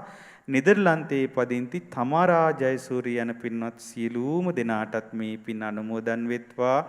ඒ වගේම සුජීවත්ව සිටින උපේකා ගුණසේකර, හිමන්ත ගුණසේකර, ඕෂධ ගුණසේකර යන දූ දරුවන්ට, එම පවුලේ දෙමාපිය සහෝදර සහෝදරියන් දූ දරුවන් ඇතුළු සියලුම නෑහිත මිතුරන්ටත්, අසේල් කුමාරසිංහ පුතණුවන්ට, තිනුක් සෙනවිරත්න පුතණුවන්ට සහ පවුල්වල දෙමාපියන්ට සහෝදර සහෝදරියන් ඇතුළු සියලු දෙනාටත්, අප්‍රේල් 14 දින ජන්මදිනයේ දුණු සීතා රංජනී මහත්මිය ඇතුළු පවුලේ සියලුම නෑදෑ හිත මිතුරන් පිරිසට, එච්.එම්. මංජුල සිසිර කුමාර මහත්මයා ඇතුළු පවුලේ සියලු දෙනාට, රුහුණු විශ්වවිද්‍යාලයේ අධ්‍යාපනය හදාරන සුදර්ශන සම්පත් රාජපක්ෂ මුණුබුරාට, දේශානී සුපුන් කවිෂ්ක යන මුණුබුරු මිනිබිරියන්ට, දූ දරුවන් ඇතුළු පවුලේ සුජීවත්ව සිටින සියලු දෙනාට, එංගලන්තයේ සහ නෙදර්ලන්තයේ පදිංචි පින්වත් පිරිසකගේ දූ දරුවන්, මුණුබුරු මිනිබිරියන්, සහෝදර සහෝදරයන් ඇතුළු නෑදෑ හිත මිතුරන්ට නිදුක් නිරෝගී දීර්ඝායුෂ පිණිසත්, ඒ වගේම දූ දරුවන්ගේ අධ්‍යාපන කටයුතු සහ ඉදිරි අනාගතයේ සාර්ථක වේවා කියලා ඒ දායකත්වයේ දරුව අය ප්‍රාර්ථනා කරනවා. ඒ අයගේ ඒ ධාර්මික අදහස් සමෘද්ධිමත් වීම පිණිසත් මේ පින් හේතු වාසනා වෙත්වා කියලා සාදු කියලා පින් අනුමෝදන් කරමු. ඒ වගේම විශේෂයෙන්ම මේ උතුම් බෝධි ප්‍රාකාරය යලි ප්‍රතිසංස්කරණය කිරීමේ කටයුත්තට ඒ අපේ පිය භාරත ස්වාමීන් වහන්සේට නන් අයුරින් සහාය දැක්වූ සියලු දෙනාටත් ඒ සඳහා මහත් සවියක් වූ ඒ පින්වත් මහත්මයා ඇතුළු ඒ සියලුම දෙනාටත් මේ පින් අනුමෝදන් වෙත්වා. ඒ වගේම සේරවිල මංගල මහා චෛත්‍යවර්ධන සමිතියේ සභාපති ලේකම් සතුමිය ඇතුළු ඒ සමාජික සමාජිකාවන් සියලුම දෙනාටත්, ඒ වගේම මේ උතුම් පින්බිමේ උපස්ථාන කමිටුවේ සියලු දෙනාටත්, සේරවිල මංගල රජ මහා විහාරයේ දායක සභාවේ සියලුම දෙනාටත්, නන් අයුරෙන් මේ උතුම් ශාසනික කටයුතු සඳහා දායකත්වයේ දරනා සැමටත්, ශ්‍රද්ධා ධර්මදාන සමාජික සමාජිකාවන්ටත්, අප සියලුම දෙනාටත් මේ පින් අනුමෝදන් වී නිදුක් නිරෝගී සුව සම්පත් දීර්ඝායුෂ ලබත්වා. ඊතා සුවසේම උතුම් චතුරාර්ය සත්‍ය ධර්මය අවබෝධ කිරීමේ වාසනාව උදා වෙත්වා. සාදු සාදු සාදු. හොඳයි පින්නතුනි, සියලු දෙනාට ශ්‍රීමත් ලලාට ධාතුන් වහන්සේගේත් කේශ ධාතුන් වහන්සේලාගේත් මංගල මහා සෑරජානන් වහන්සේගේත් ආශිර්වාදේ සැලසේවා කියලා අපි සෙත් පතනවා. ඒ වගේම අපි දන්නවා නිවෙස් වල ඉඳලා බොහෝ දෙනෙක් අපි මේ දුෂ්කර කාලයක් ගත කරද්දී ඒ සේරුවිල අපට තියෙන අභියෝග සුවසේ ජය ගන්න ලැබේවා කියන අදහසින් නිවෙස් වල ඉඳලා හැමදාම සෙත් පතන අම්මලා තාත්තලා ලොකු පිරිසක් ඉන්න බව අපි දන්නවා. ඉතින් ඒ අපට මව්වරුන් වගේ පියවරුන් වගේ දෙවිවරුන්ට පිං දෙමින් ඒ සේරුවිල තියෙන අභියෝග ජය අරගෙන ඒ අපට සුවසේම ඒ උතුම් පින්බිම බබලවන්න ලැබේවා කියලා සෙත් පතන ඒ සියලු දෙනාටත් අපි රැස් කරන සියලුම පින් මෙත් සිතින් අනුමෝදන් කරනවා. සියලු දෙනාට තුනුරුවනේ අනන්ත ආශිර්වාද බලයෙන් සියලු සිත ශාන්තිය යහපතම සැලසෙත්වා.